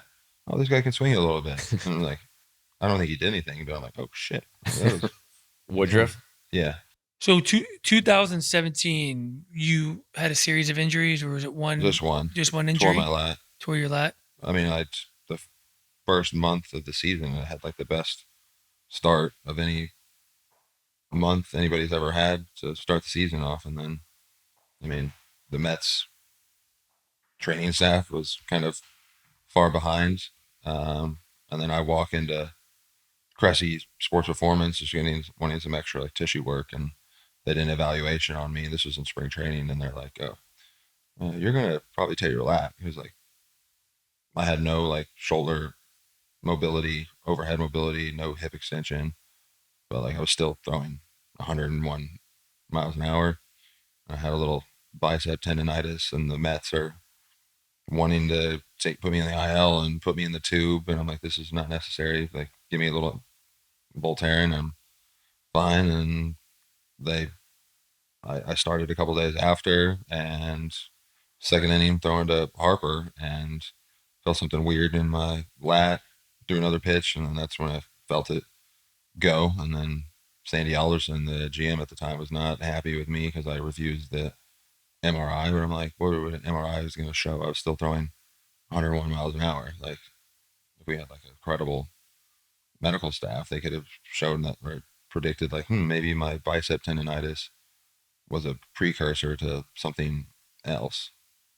Do you look back on that and just wish you were a little less stubborn? Do you wish? No, you don't regret that? I don't think an MRI would have shown anything. But so how you missed majority of that year after having a great start? I missed basically all year, and then I came back for one start just to prove that I was healthy, because I was going into arbitration at that point. And then you had I don't want to necessarily call it a comeback, but you came back from injury and you had a pretty friggin' good year in 2018. Was good. Yeah. 13-4, 3 ERA. And then you followed that up with 2019. You throw the most innings in your career at 197. And then when do you end up with TJ? Going into 2020. 2019 was a little rough. Like, I had the worst start of my career, but then I had some of my best starts. Like the game I threw complete game shutout and hit the only run of a solo home run to. I have that written down here. Who is that against? The Reds. The Reds. Yeah. So you threw a complete game shutout and you hit a solo home run, and you guys won 1-0. Yeah, it was a Tyler Mahle too. Pretty good pitcher. But then I also like had one start where I gave up 11 runs in 3 innings and like a playoff push. Ooh. But I was like still throwing 100, so that's they're just on you all day. So you go through COVID, you have Tommy John, and you're rehabbing your TJ through COVID. First off, like we've talked with a few individuals, like just how disorienting COVID was. You're still with New York. Me up for sure. What's that? It fucked me up for sure. And so, and also too, like I was with the Rangers through, the beginning of COVID, and so I was fortunate enough to be here in a state that was fairly open. You're in New York still. No, I was in Florida, but like playing. But like you're with the Mets, right? Yeah. Like you're with the Mets still, who New York's pretty closed off, and you're going through TJ. You're down in Jupiter. Yeah, I was in Jupiter. I was doing my rehab at Cressy's. At Cressy's place, and so like you probably have like zero contact with the big club. Yeah, not really, but like backtrack a little bit. Like Rob Gisellman and I, like we were best friends on the Mets, and we always lived together. And I got a house in spring training, and like a week before COVID shut everything down, like I signed like at that point, nobody even really, I wouldn't say people didn't believe COVID, but it wasn't like an issue in the US at that point. And it wasn't nobody could predict it. It would life just cease to exist at that point. And so I signed a lease for an apartment in New York. And I think a lot of people got screwed on this, but like I signed a 7-month lease with a fully furnished place, paid a shit ton, higher premium for those like resources.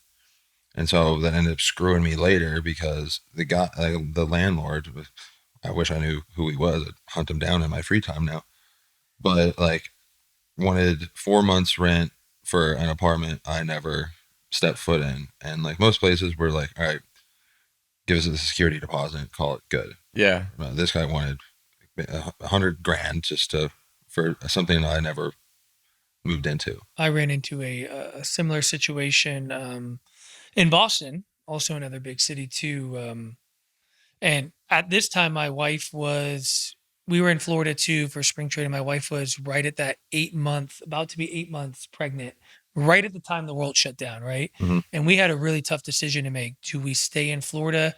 We have this place in Boston. Do we go up there and kind of just wait out a little bit because we didn't know how long it was? No one was telling us either. There wasn't like a ton of communication amongst organization. And you were healthy too, though, right?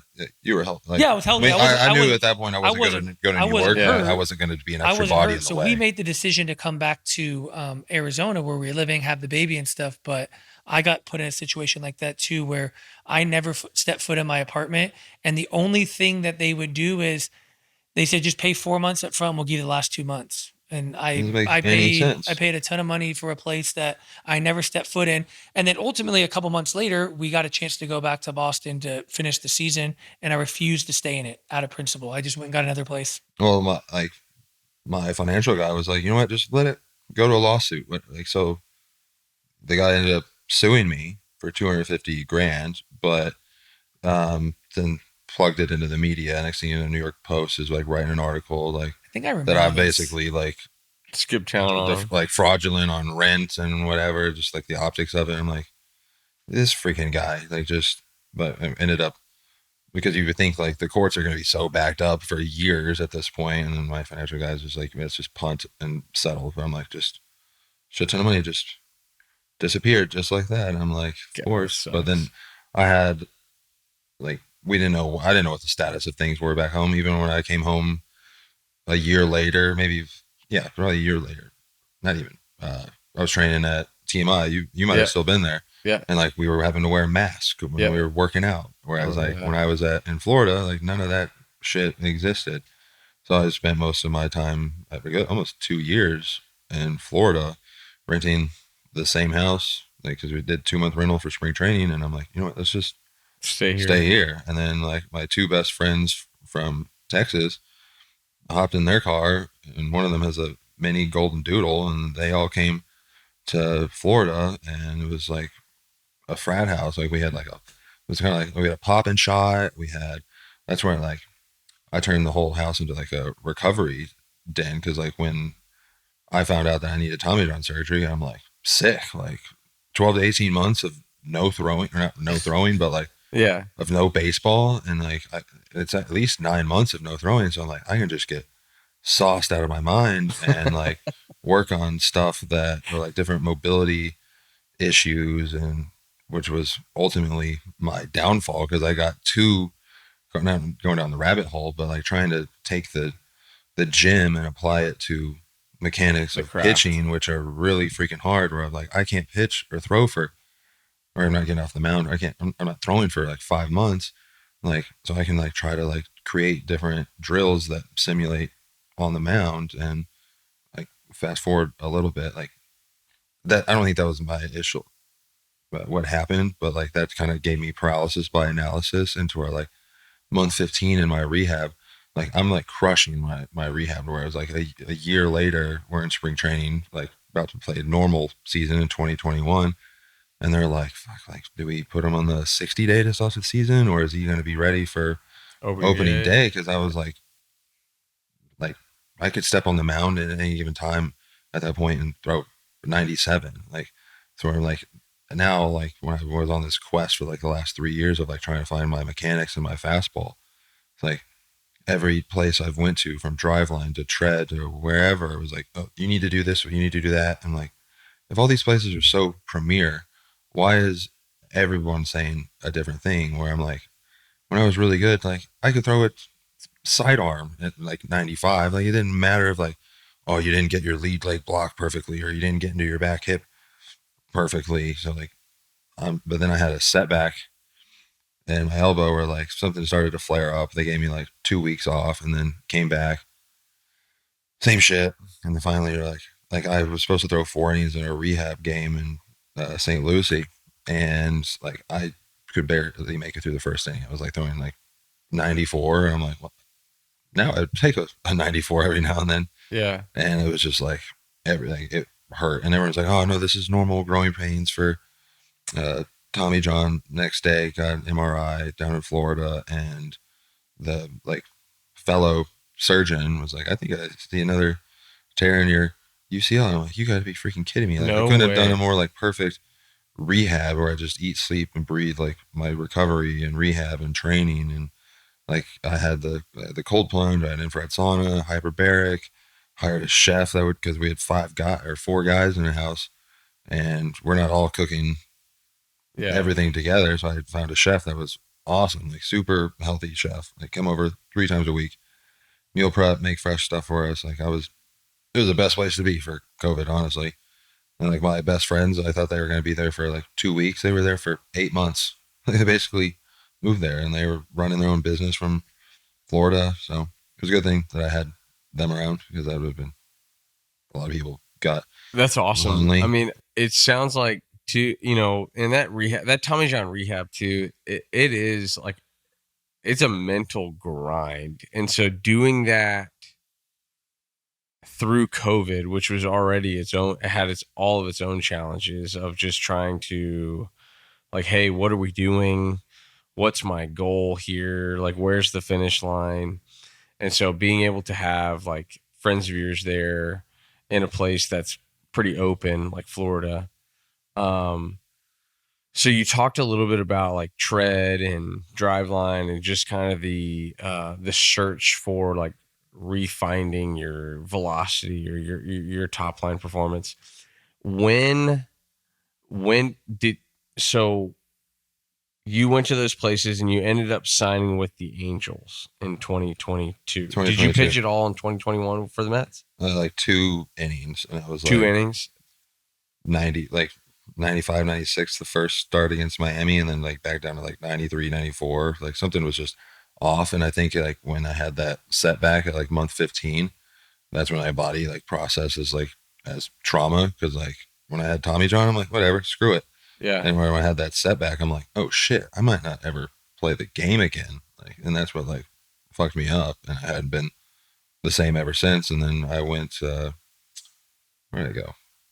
No, I didn't go to tread or driveline until after the Angels season. After the Angels. Yeah, I went to another place,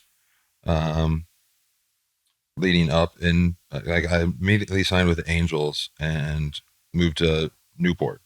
Okay. And had an 11th, like maybe a 13-month lease there. Okay. And Where'd you live so in Newport? Corona Del Mar. Okay. Yeah. And you were like Irvine Terrace. I lived on the Balboa Peninsula. So probably yeah. like right there. right across. Yeah. And like I made it work when I was with the Angels, but you could still see, like, you put a side by side of me when I was throwing 101 to like me with the Angels, like something like wasn't right. And like I saw Lance Wheeler, the core velocity belt guy, during the season. I'd go see other people during this season, and then people like the Angels would put my head more in a blender. Like, oh, you need to go down the mound faster. I'm like, what the fuck does that mean? Like, with like mechanics of pitching or hitting, like you could have a cue. You could have a cue.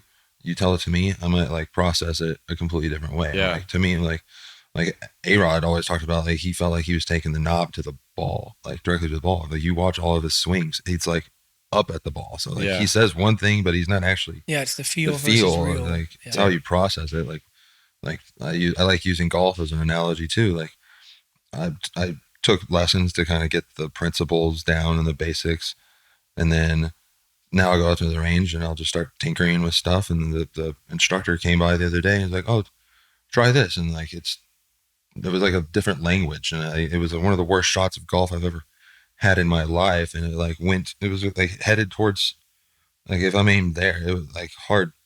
It wasn't even a slice. It was just hit, like I almost hit somebody, and all I did was like just drop the club and point at the instructor. I'm like, get away from me! Like just like the whole mechanical thing. And I'm like, I had to go. I should have just gone back to like where like the work ethic and the desire like just became too much.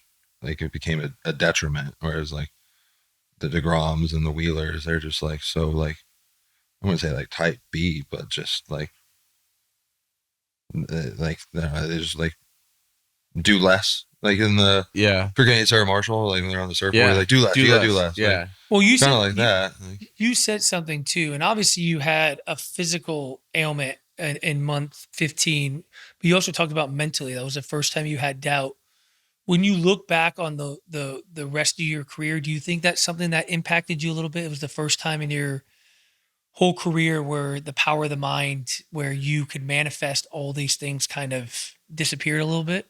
I think I've always looked forward towards the challenge, and like that the ability to overcome that has always like been more than the actual circumstance that you're in. But at that point, I'm like, oh shit! Like now I'm like kind of struggling here. And the other analogy I like to use is I don't know if you're a Harry Potter fan, but the Sorcerer's Stone, when they like fall into the devil's snare and like it's like suffocating you, but the only way out is to relax. But I'm a Harry Potter fan, and I'm definitely tracking your. I'm like, I don't really. It's hard to freaking relax when like, this is strangling you here, but it's just like the Chinese handcuff.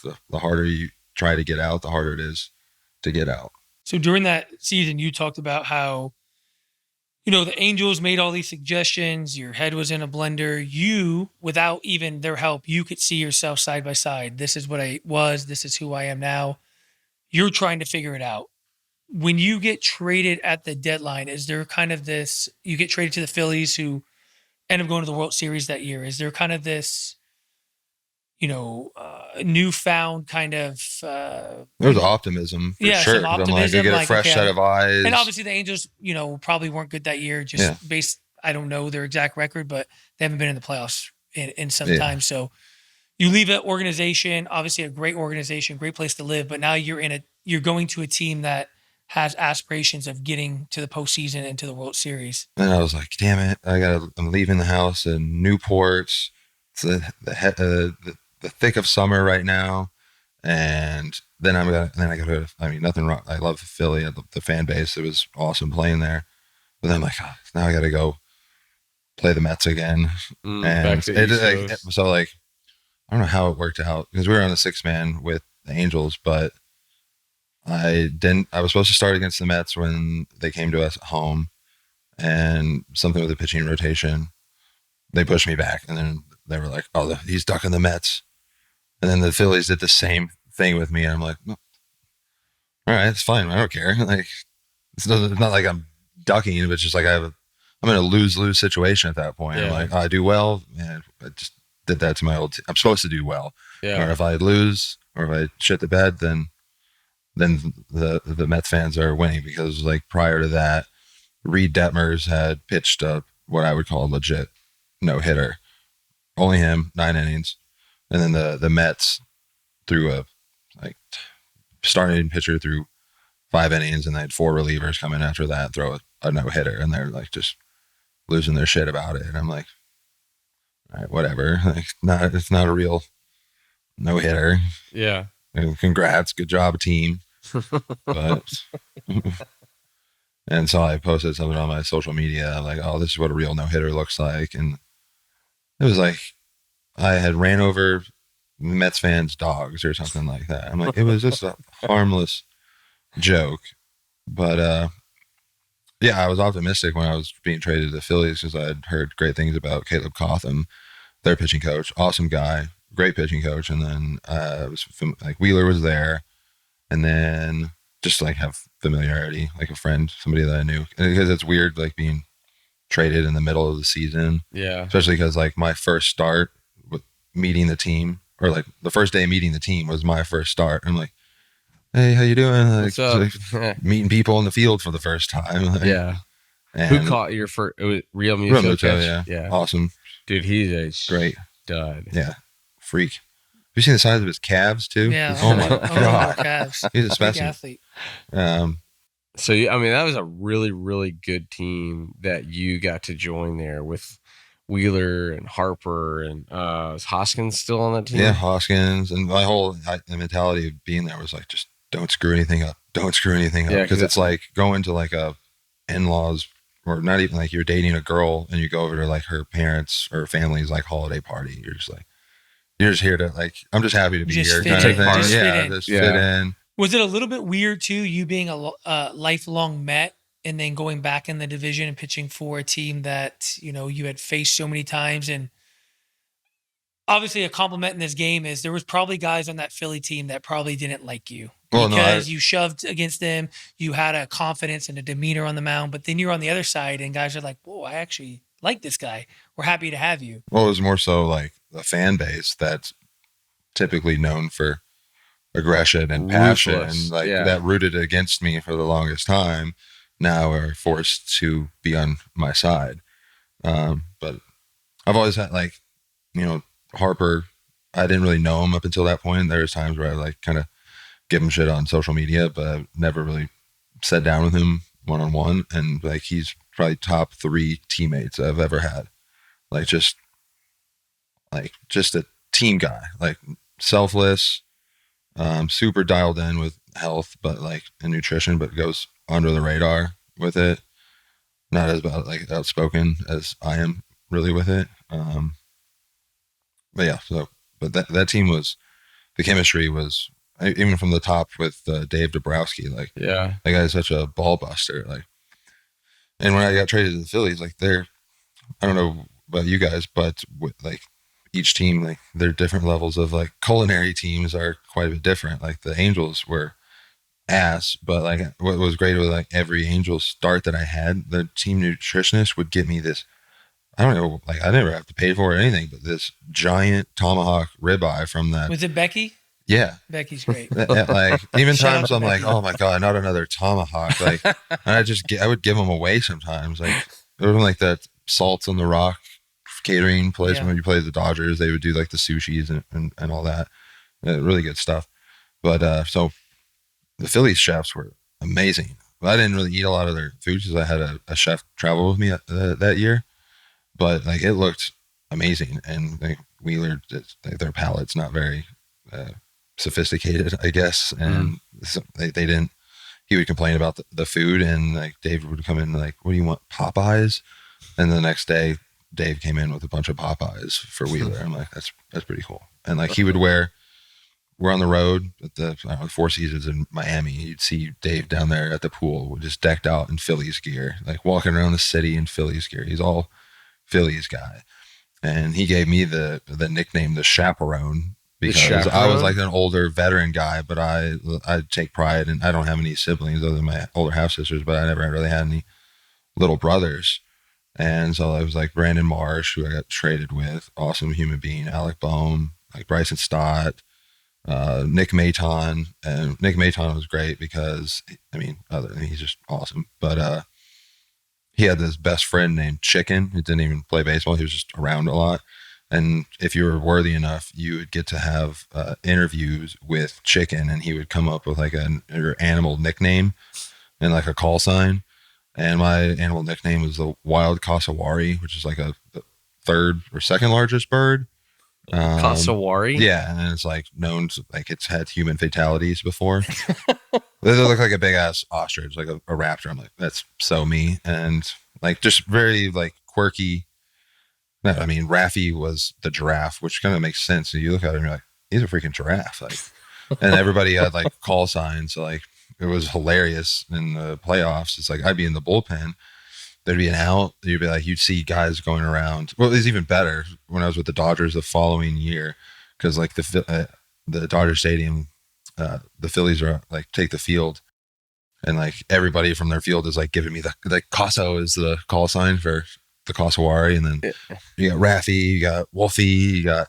Are you comparing this to like the stadium got involved with this? So No. Like I'm in the dugout and like Raffi's at third, like giving me the Raffi, like Casso, and then Marsh is the Wally Ibex, and his is like Wally, like. And so you like even in like the playoffs the previous year, like making out, you'd see everybody going around like giving that to each other. Like Bryce Stott was the Gila monster. You got Gila. Like a lot of people had nicknames throughout the league, and so like I'm just. What was Harper's animal? He gave it to himself, the lion. Like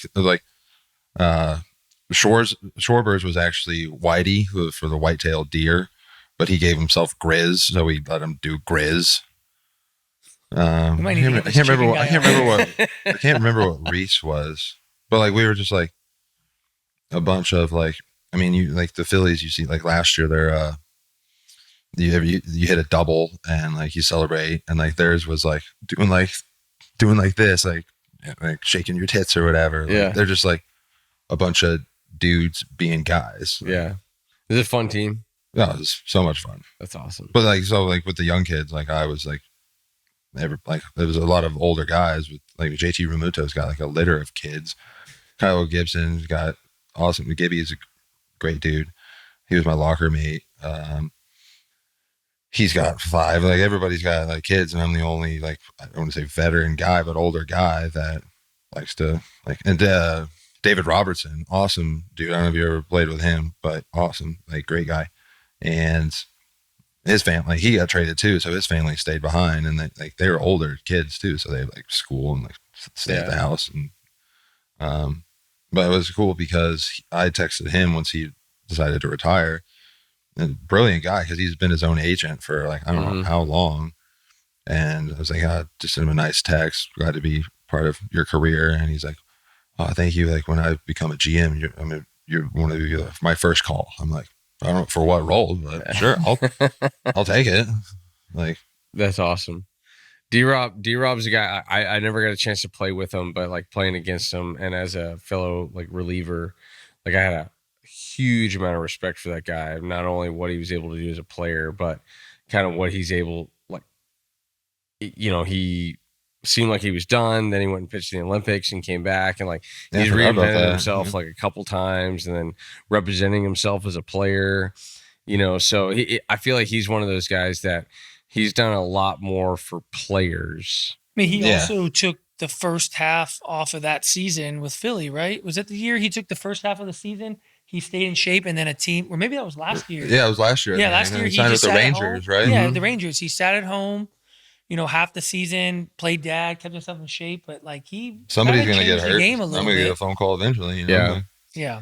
So that's that season with Philly, 2022. You're back in the World Series, right? You find yourself back there after your rookie year. You find yourself in the big dance, right? Like you're one of the last 2 teams playing, and I'm sure, like at the time, you know, I know everybody's probably telling you, like, dude, like soak it up, like this doesn't just happen.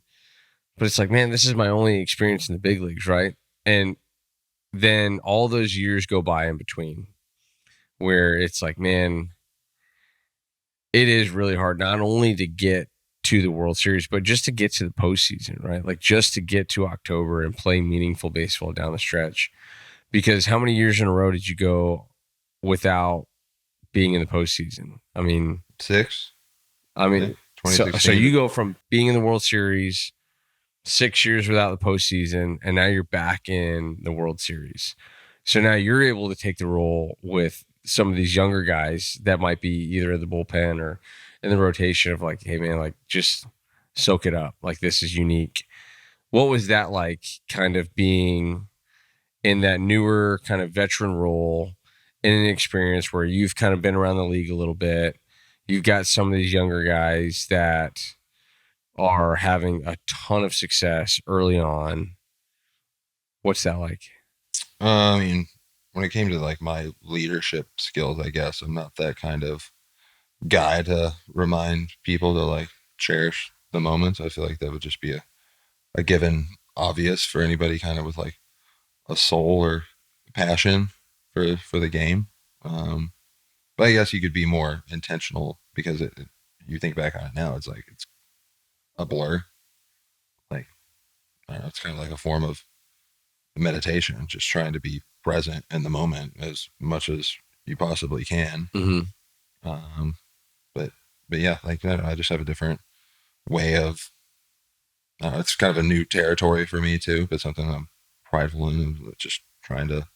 I'm gonna have all the right answers, but I'll give you my best thought and most thoughtful opinion on it. What was that experience like for you? Like you personally, like you're like, man, I've been through a lot the last few years, right? Like from the torn lat to the Tommy John to COVID to all that stuff. Now you find yourself back with an awesome team, awesome franchise, playing in the World Series after, starting your career, and I think all of us here can attest to too. It's like, man, there's nothing like the team that drafts you, or there's nothing like the team that you break it into the big leagues with, right? Like I know the Mets hold a special place in your heart, Blue Jays for you, Cleveland for me, regardless of all the teams you play for. Like those are the teams you're like, man, I feel a lot of, loyalty or whatever it is towards that organization.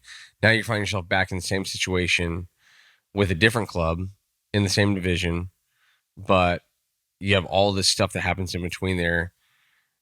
How are you able to experience that World Series or that experience with like these different lenses, Well, I think with the Phillies, I kind of had to get used to not being like one of like the guys, like you're in a team full of Harpers and Romutos and Wheelers, and like I was like that status with the Mets, but also like when I got traded to the Phillies, I wasn't that version of myself. So it was a little bit of a identity crisis of like, it's hard to call yourself Thor when you're kind of like wounded and not like playing, like having your superpowers not at its most optimal stage.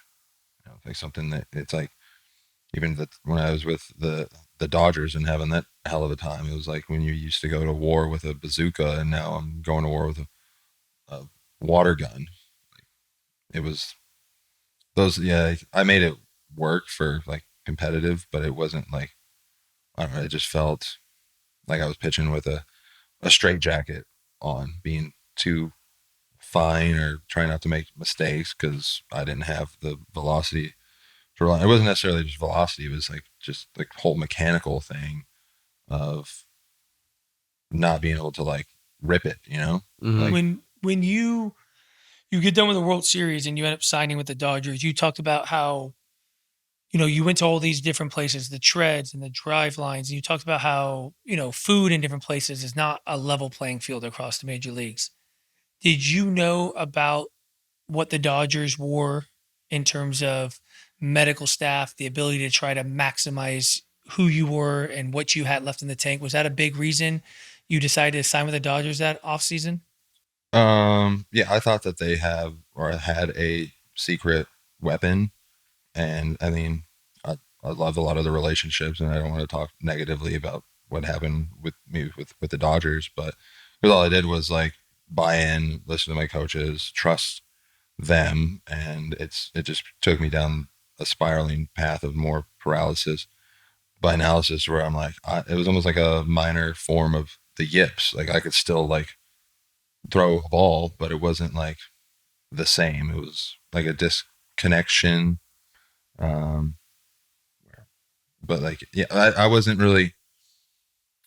I thought like the Dodgers would have been the best like environment for me to succeed. I mean, if the Dodgers can't bring the best version of Noah Syndergaard out, then nobody else can. But now it's like the only person that can bring out the best Noah Syndergaard is me.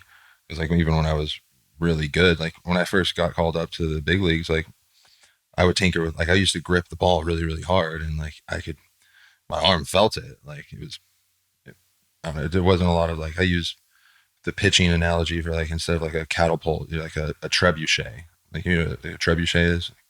Like not just like jerky shot put, but like actually like throwing like a javelin. And so I signed with the Dodgers, immediately went to Arizona. I worked with their coaches for 3 months, but like their pitching guru, I don't know if he's still there, but he's like a 6 foot tall, hyper mobile guy, and he was trying to teach me how to throw.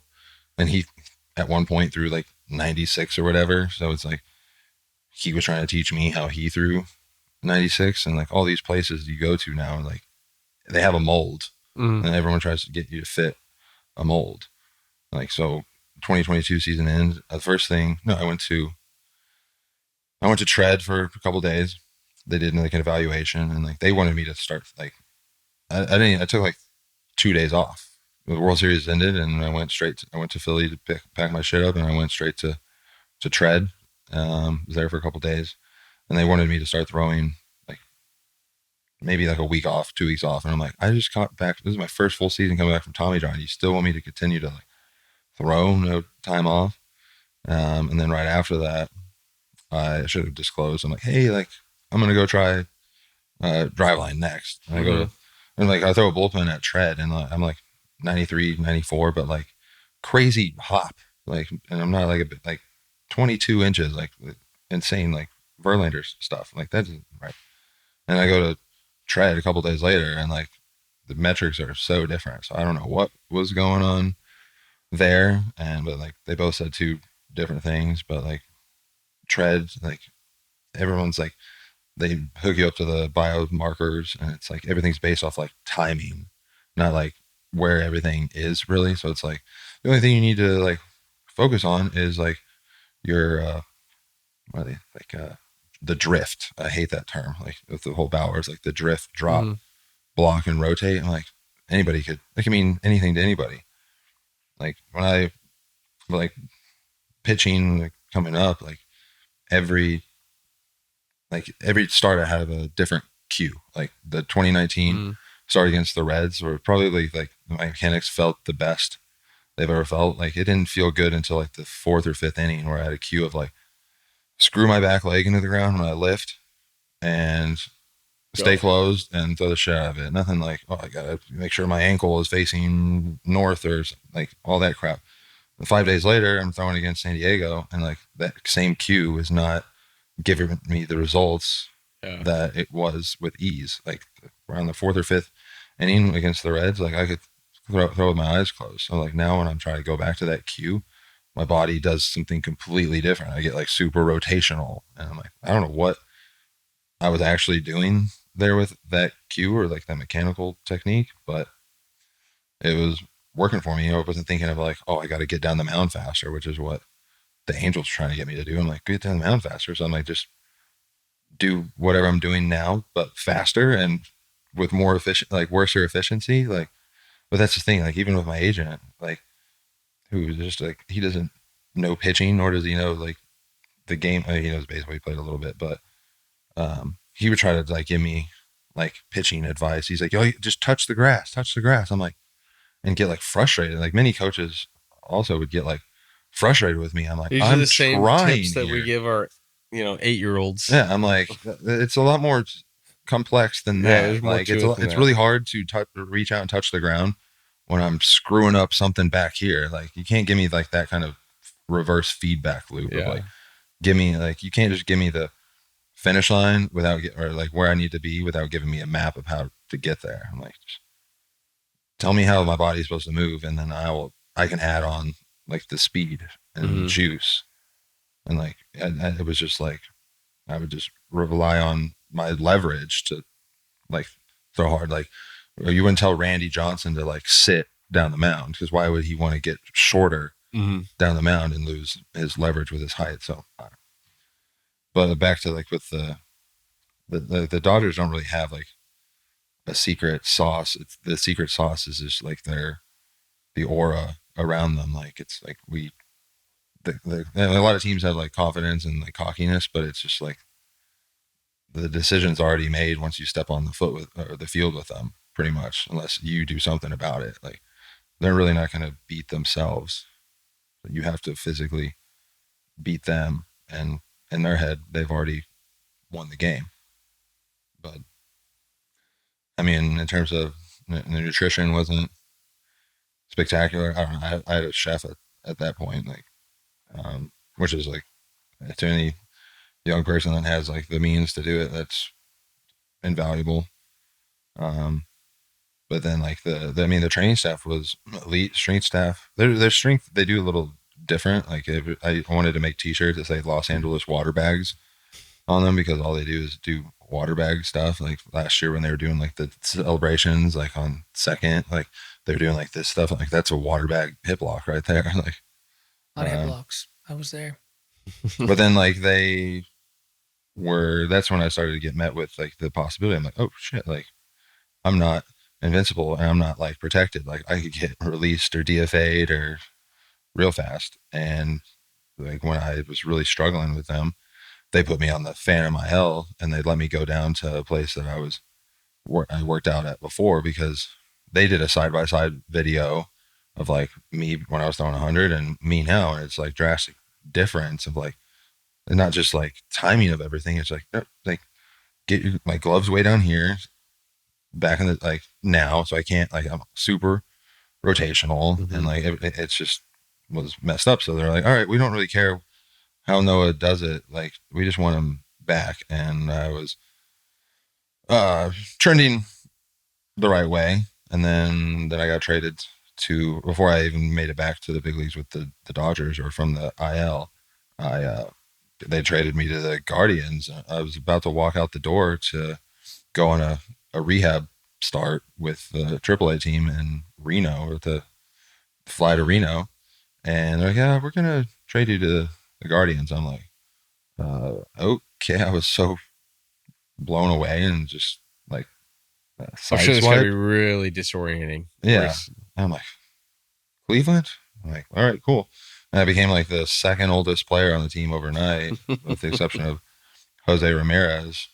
And then they called up Cole Calhoun, the third oldest person. But that guy was awesome. I don't know if you played with him. But Cole's the man. I played with him in Anaheim. He is awesome. Really cool dude.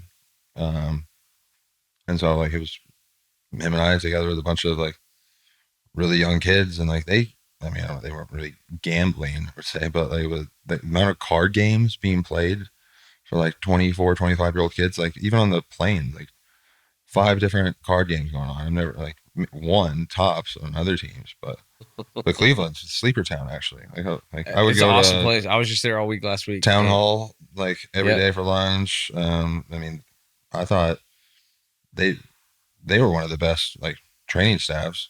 Probably. I mean, I don't have much big league experience outside of Cleveland, but you will not find anybody that will speak more highly of an organization than I will of Cleveland. Like those guys, they've got a recipe for success over there, and it fits most guys.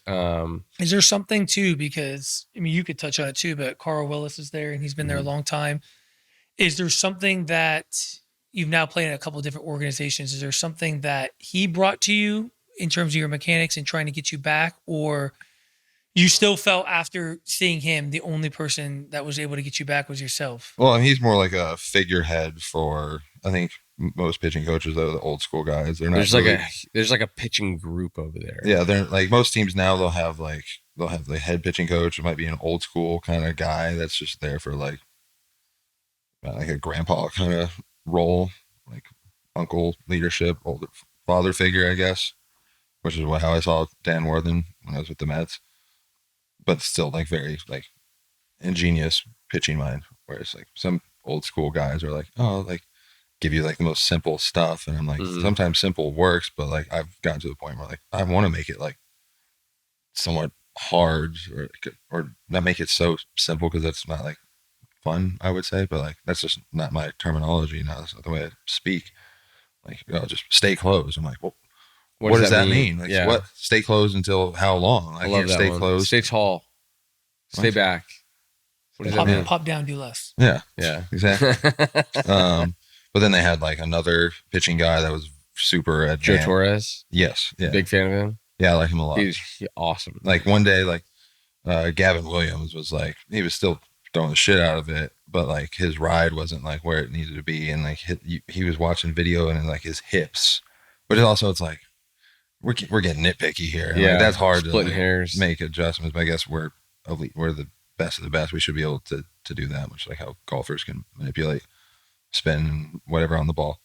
But that's just like, you can't really think about that in the moment. Like I thought, like I wasn't trying to like think about how I'm gonna like rip like 100% on a fastball. It was like, how can I get my body in the best position to do that? Like it's like, give me like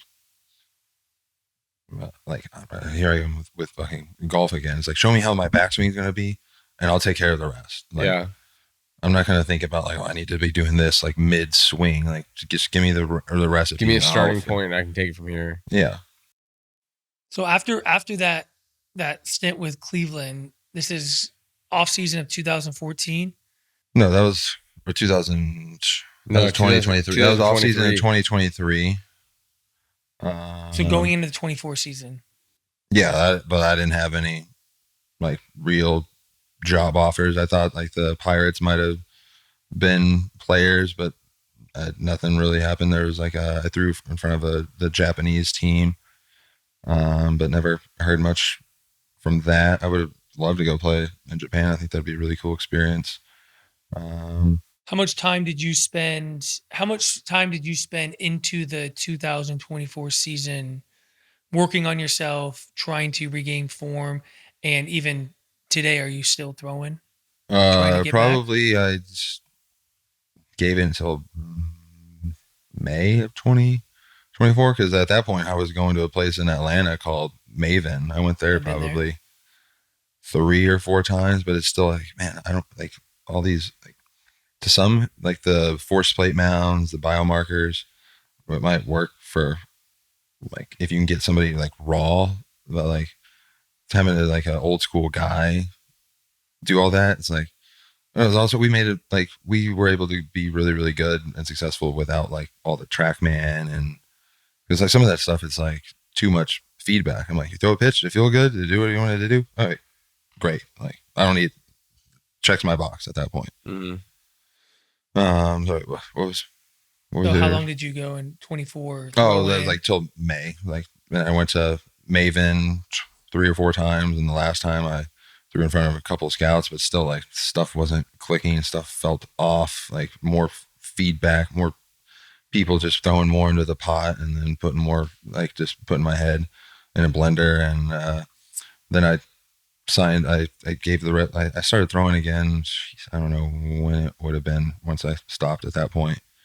But I went to another place down in Mansfield, where the TJ Antone started. Yeah.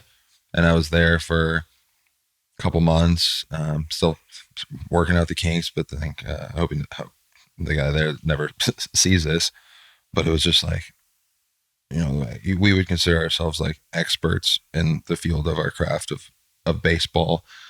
So why would we necessarily take advice or thoughts from somebody that, like, I don't know what his credibility was, but played junior college, like, and also like a point of like getting frustrated with me. And I'm like, dude, you know how many people would love to be in your position right now, trying to like coach me, and like the marketability you would have if like, oh, look, like Noah Syndergaard went everywhere, and we're the ones that fixed them. Like that would be like a gold mine for them. But I try to give him the benefit of the doubt. He just had a newborn at the time, and I'm like, bro, like keep that shit out of the gym. It just didn't sit well with me. But like same stuff of like taking me through different drills to try to like unlock create something, crutches or like confinements. I'm like, I can do all like the water bag drills and it looks great, but like you give me you can't just like, there's something to do with like you put a ball in my hand. It's a neuro like sensation that's like back to the whole potentially minor form of the yips. And so, I mean, I went and played for the White Sox for like I got like a month with them to build up in Arizona, and I was throwing bullpens like 95, 96, and then I'd get into the game and get all haywire, and then eventually like mechanics suffered, and I was down there with like the GCL or Arizona League like training staff, and it was like a joke. And they would have like interns from like Ireland that had like soccer backgrounds doing like arm care with me and like damn near ripping, like trying to like beat me in like arm care. I'm like this, and like it was not ideal. And then my arm started to hang, and then I had 2 starts, barely 2 starts in AAA. But like it was same shit. Just like didn't look athletic, didn't look comfortable on the mound. So then got released. I'm like, all right, darn, I need to come home to my sick house and golf and go back to like my lifestyle of the health and wellness. I tried to do that with the White Sox. Like when I went to Arizona, they're like, oh, we'll put you in this hotel. I'm like, no, I'm going to go to civilization in Scottsdale, not Glendale, and get like eat all my really good food. I would go see this chiropractor there that would have like, he did all the cold tubs, PEMF, hyperbaric, a lot of woo-woo kind of stuff. And then I went to, the only road trip I went on was in Nashville, and I got an Airbnb, and I'm like, got a rental car so I can go to the grocery store and get my waters. Like, you know, I'm with my waters, my food.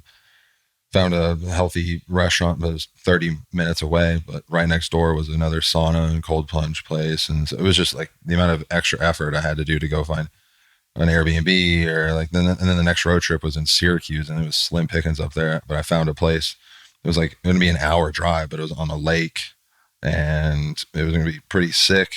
But then I got released. Thank God Airbnb gave me my refund back, but it was just. Was there part of you when this was over, were you a little bit relieved though? Because you spent so much of this back half of your career trying to make it work, trying to figure it out. Was there a sense of relief?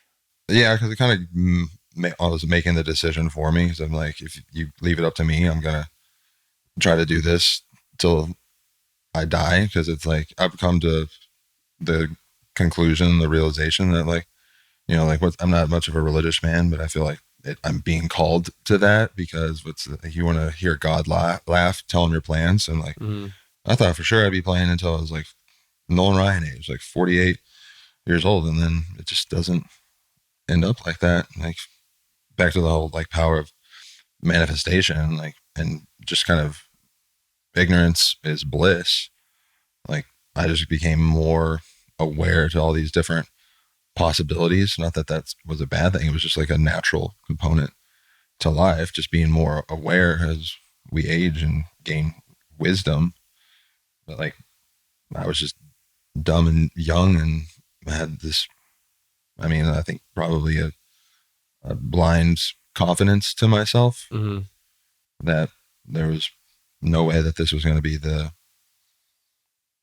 finale, or like the way my career ended. And I mean, you guys, like, you've come out and said like you're retired, and I don't think I'll ever come out and say that I'm officially retired, because I didn't really go out the way I necessarily wanted to. Well, we've had quite a few people in this room, and obviously we know quite a few people, and there's very few people in the game that get to choose when their time is up. And I like to refer to it as this fairy tale ending. I didn't have that fairy tale ending. I wanted that for myself, but in time you'll realize like the game passes everyone by. There's very few people that get to walk out on their own terms.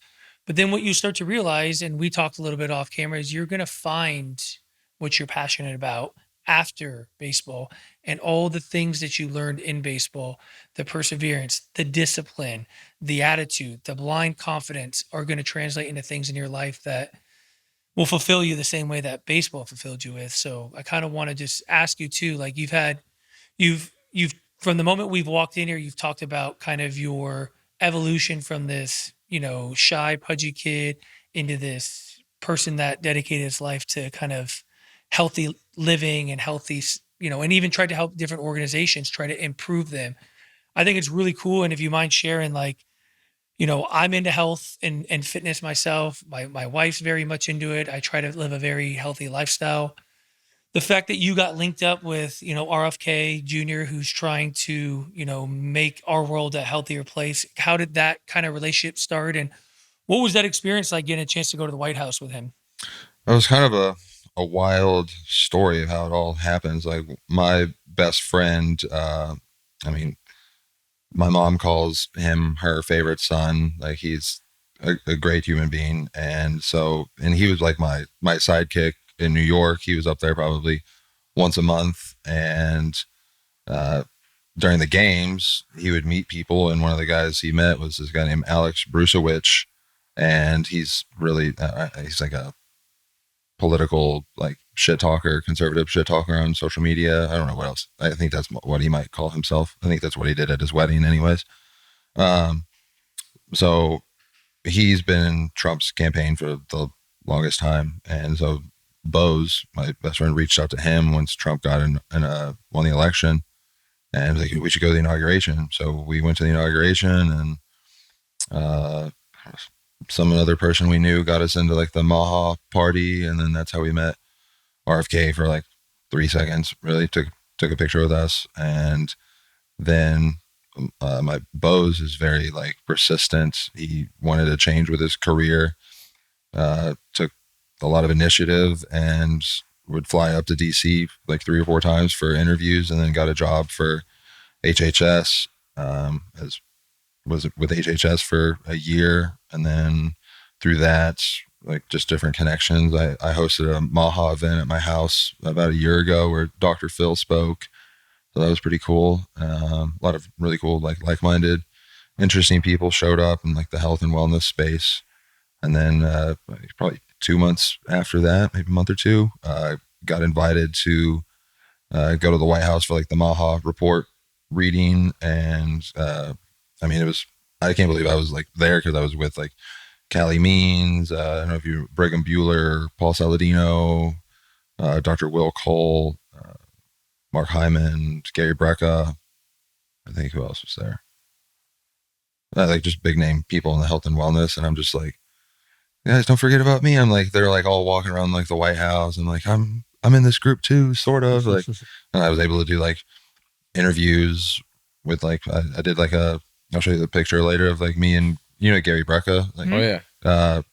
I don't know if it ever aired, which was like, unfortunate, because I felt like I crushed it, especially because he's like asked me, like he's interviewing other experts in their field, and I'm just like some athlete that's like just experiments on himself and tries just different things and wants to live a optimized, healthy lifestyle. So what else have I done with them recently? So that was at the White House. There's been some other opportunities I've had. And then like, there's that. There's also, I just recently got back to New York, or from New York, a couple of days ago. And, I have like walking around there. It's like, I haven't played there since 2021, and I didn't even play in 21, 20, and 20. It was more 19, but I was like, damn, I still got it here. And it also helps like being my size, or people like, they might not know who I am, or like, oh, that he might be somebody that big should probably be doing something with like in sports.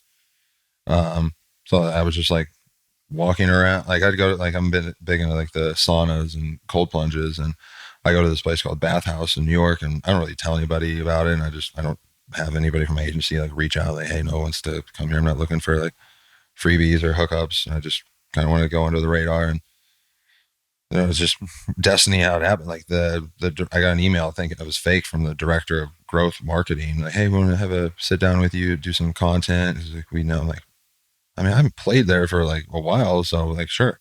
But they wanted, like, this place is awesome. Like, when you walk in, like the lobby is like the quarter of the size of this room, but you get like your little wristband, you go through the kiosk or whatever, you go downstairs, and it just opens up into this giant, like badass, ancient, like bathhouse with like multiple saunas. And so like I'm sitting down with them talking about like content. I'm like, well, what about like investment opportunities? And like this place like sounds like they're crushing it. Like they're coming to Dallas. There's like 8 other locations in the pipeline. I don't know if I should be saying this, but I don't want to divulge their business plan. But I'm like, well, that's something I've been like super passionate about, like saunas and cold plunges for the longest time.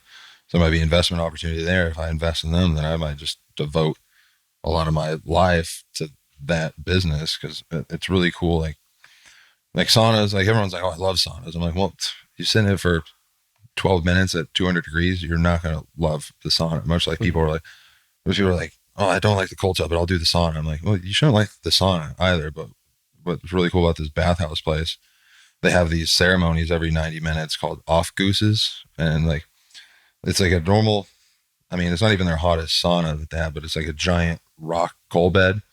They have two locations. And the one I normally go to in Flatiron it's in the city, so it's easier to get to. But they have a sauna master come in with like 3 different snowballs and infused with essential oils, and they do all like they put it's like 15 minutes of like 3 rounds of like different essential oils, and the sauna master does all like this towel waving. It was like nunchucks but with towels, and it's just like it makes the experience so much more intentional. It's like hibachi. Yeah, pretty much. You could probably make hibachi on the grill there. But it's like, it's way better than just sitting in the sauna and like just breathing by yourself for 15 minutes. I mean, it adds a little bit of like a crutch to the whole meditation of it. Like, you know, like being present, soaking it in, kind of like, do you want to like lean into like when I try to cold tub, I'm like, you can go in there and like resist and it sucks, or you can just kind of like let go and make it a lot more pleasurable, and like you get more out of it that way. To learn like the applications and life of like something, a huge amount of stress gets, you get dealt with a huge amount of stress, like being able to like just breathe and exist into that space is kind of like similar to the cold plunge. Like how are you going to react? Yeah. Well, I can speak for both of us too, because we're officially retired, and I know you're not yet, but Well, man, I just play a lot of slow pitch softball. Yeah. That's the only throwing. But like, the whole idea was like, I'm going to take enough time off. Sorry, I didn't want to interrupt, but I didn't want to lose this thought.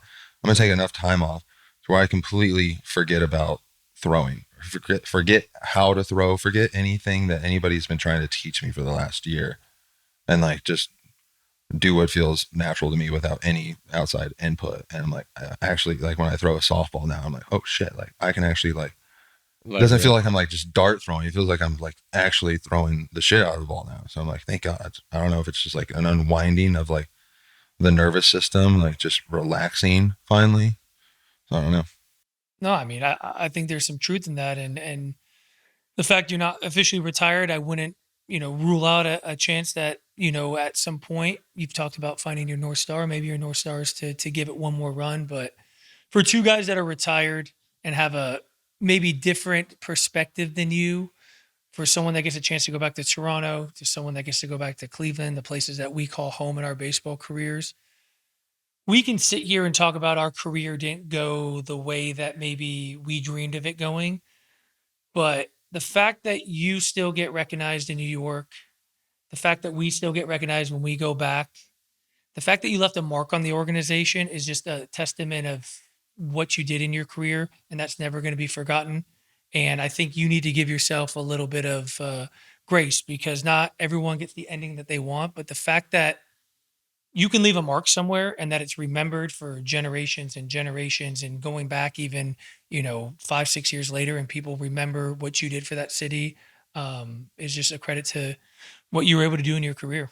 I would like to say I'm at peace with, if I never play baseball again, great. But there's still like this lingering small part in my brain. It's like, man, damn, I wish I had that back, But I think all of us, I mean, I don't care who you are, like, whether you're Jeter or David Ortiz or, somebody on the opposite end of that spectrum, everybody's going to have that. I think, like, because you're always like, man, like, I didn't get to experience this, or I didn't, I feel like I wish I would have done this different, or I wish I could have been better at this. Like, like that's everyone, regardless of how storied your career is. Like, nobody's got a perfect one, right? Like, some people's are longer, some people's are, there's more accolades there. But it's like a nobody's force perfect. that you have like no control over, kind of. Mm-hmm.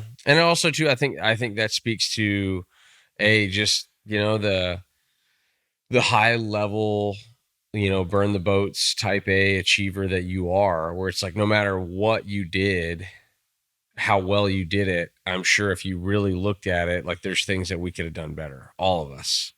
Have you guys gone to like a baseball game since you retired? Like, We as a do it all the fan? time. We Yeah. do it all the time working for the teams Yeah, now. I really? did. I Oh, so went you as a guys are- fan. Are you guys doing consulting kind of stuff? No, I or- do. I do the Yeah, we we- both do the pre and post. I do Oh, it for sick! Toronto. You're like, He does it like for doing on-field kind of camera stuff. Yeah. So mainly, he's doing probably a little bit more because of TSN. Their network's a little bit different than Sportsnet. Sorry, I gotta get that out there. Yeah, Canada's got their own network. Whereas in Cleveland, we share like if ESPN or Fox wants to come and do a national broadcast, they will. But I do the pre and post game show, and I'll do some stuff with the guys, like segments or whatever it is. But I've got a few in game broadcasts this year, but he does quite a bit throughout the postseason as well.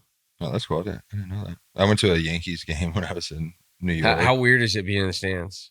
It was different for sure. I had a great time, but I was actually kind of blown away with like how locked in I was to the game. Mainly Really? because I was with my best friend up in New York. Like, he understands baseball, I think, a little bit, but his girlfriend came and she was like so unfamiliar with it, so I like was excited almost to like teach her things that Yeah. like nobody would really know, to like the naked eye kind of thing, like the roll call that they do at Yankee Stadium. Like, you don't see that anywhere else. Like, You'll progress now, and it's something I felt. I don't, you might be really young because I've been retired. I've been out of baseball longer than you two have, but you'll progress back to becoming a fan again, or at least I have. Where like I've become a fan again, and it's fun. Like, We also have kids too, so Yeah. we can kind of.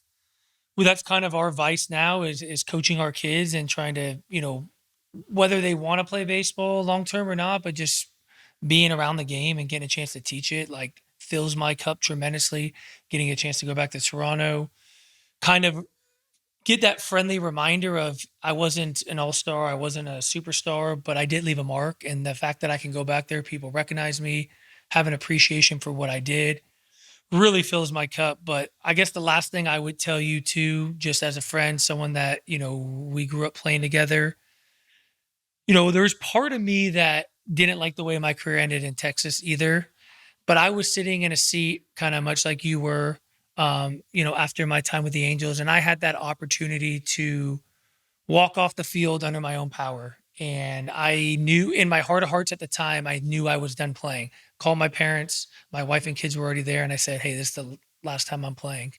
And they came out and, I didn't get a hit my last at bat, but I knew like when I, had my last at bat, I think my family knew like I was done. Then I got into the off season, and much like you just said, I had that still little burning desire that I wasn't done. And it took me a long time to come to terms with it, and a conversation with my wife, my kids. And I said, I need to go see what that's about.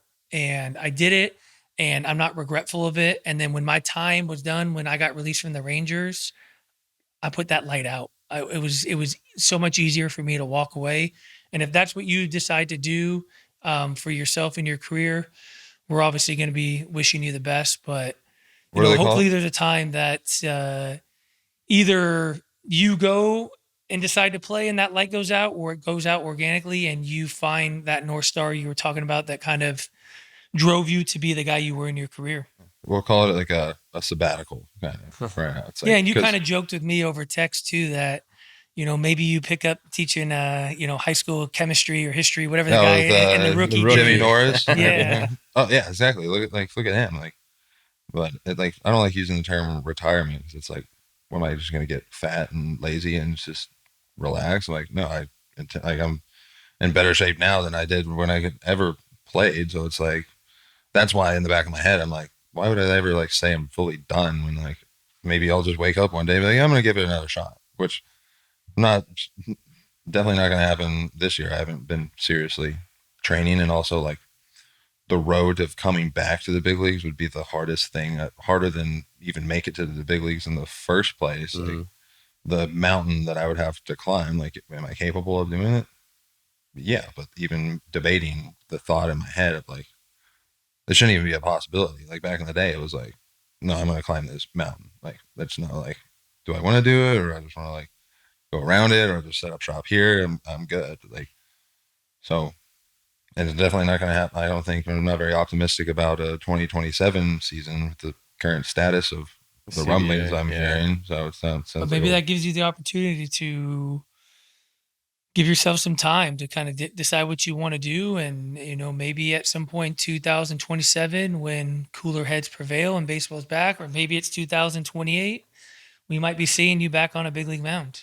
Maybe so. But, I mean, another like outside thing that I'm doing like post career is like, there's a stem cell doctor that's based in Southlake, but his facility's in Panama. He's been in Panama for 20 years. Like his clientele is insane. And like every time he's taken me down there twice in the last year on a private jet, and like it's like a $30,000 treatment. He just gives it to me for free because eventually he's like, I want you to help sell to, like, it's all contingent on if he gets it legalized more prevalent here in the US. So you can go to like Florida and do like a right to try kind of thing. Like if you're like on your last leg or on your deathbed, like, okay, you can try it here, which is kind of crazy. But like, I don't really care about going to Panama. Panama's freaking sick. Like it's awesome. Like I'd go down there in a heartbeat. So, but that might be in the works too, but also lines up with like my values and passion of like health and just trying to make the world a better place.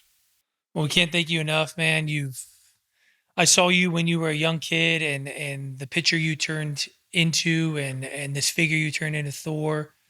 It's been an amazing career. Whatever you decide to do post career, we're going to be following.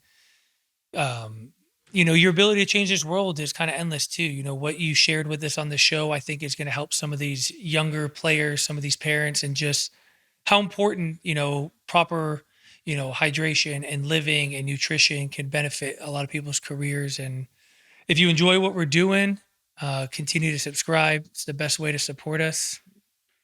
Thank you. That was a nice therapy session. You got it all out there. Yeah. You know, they box of tissues around.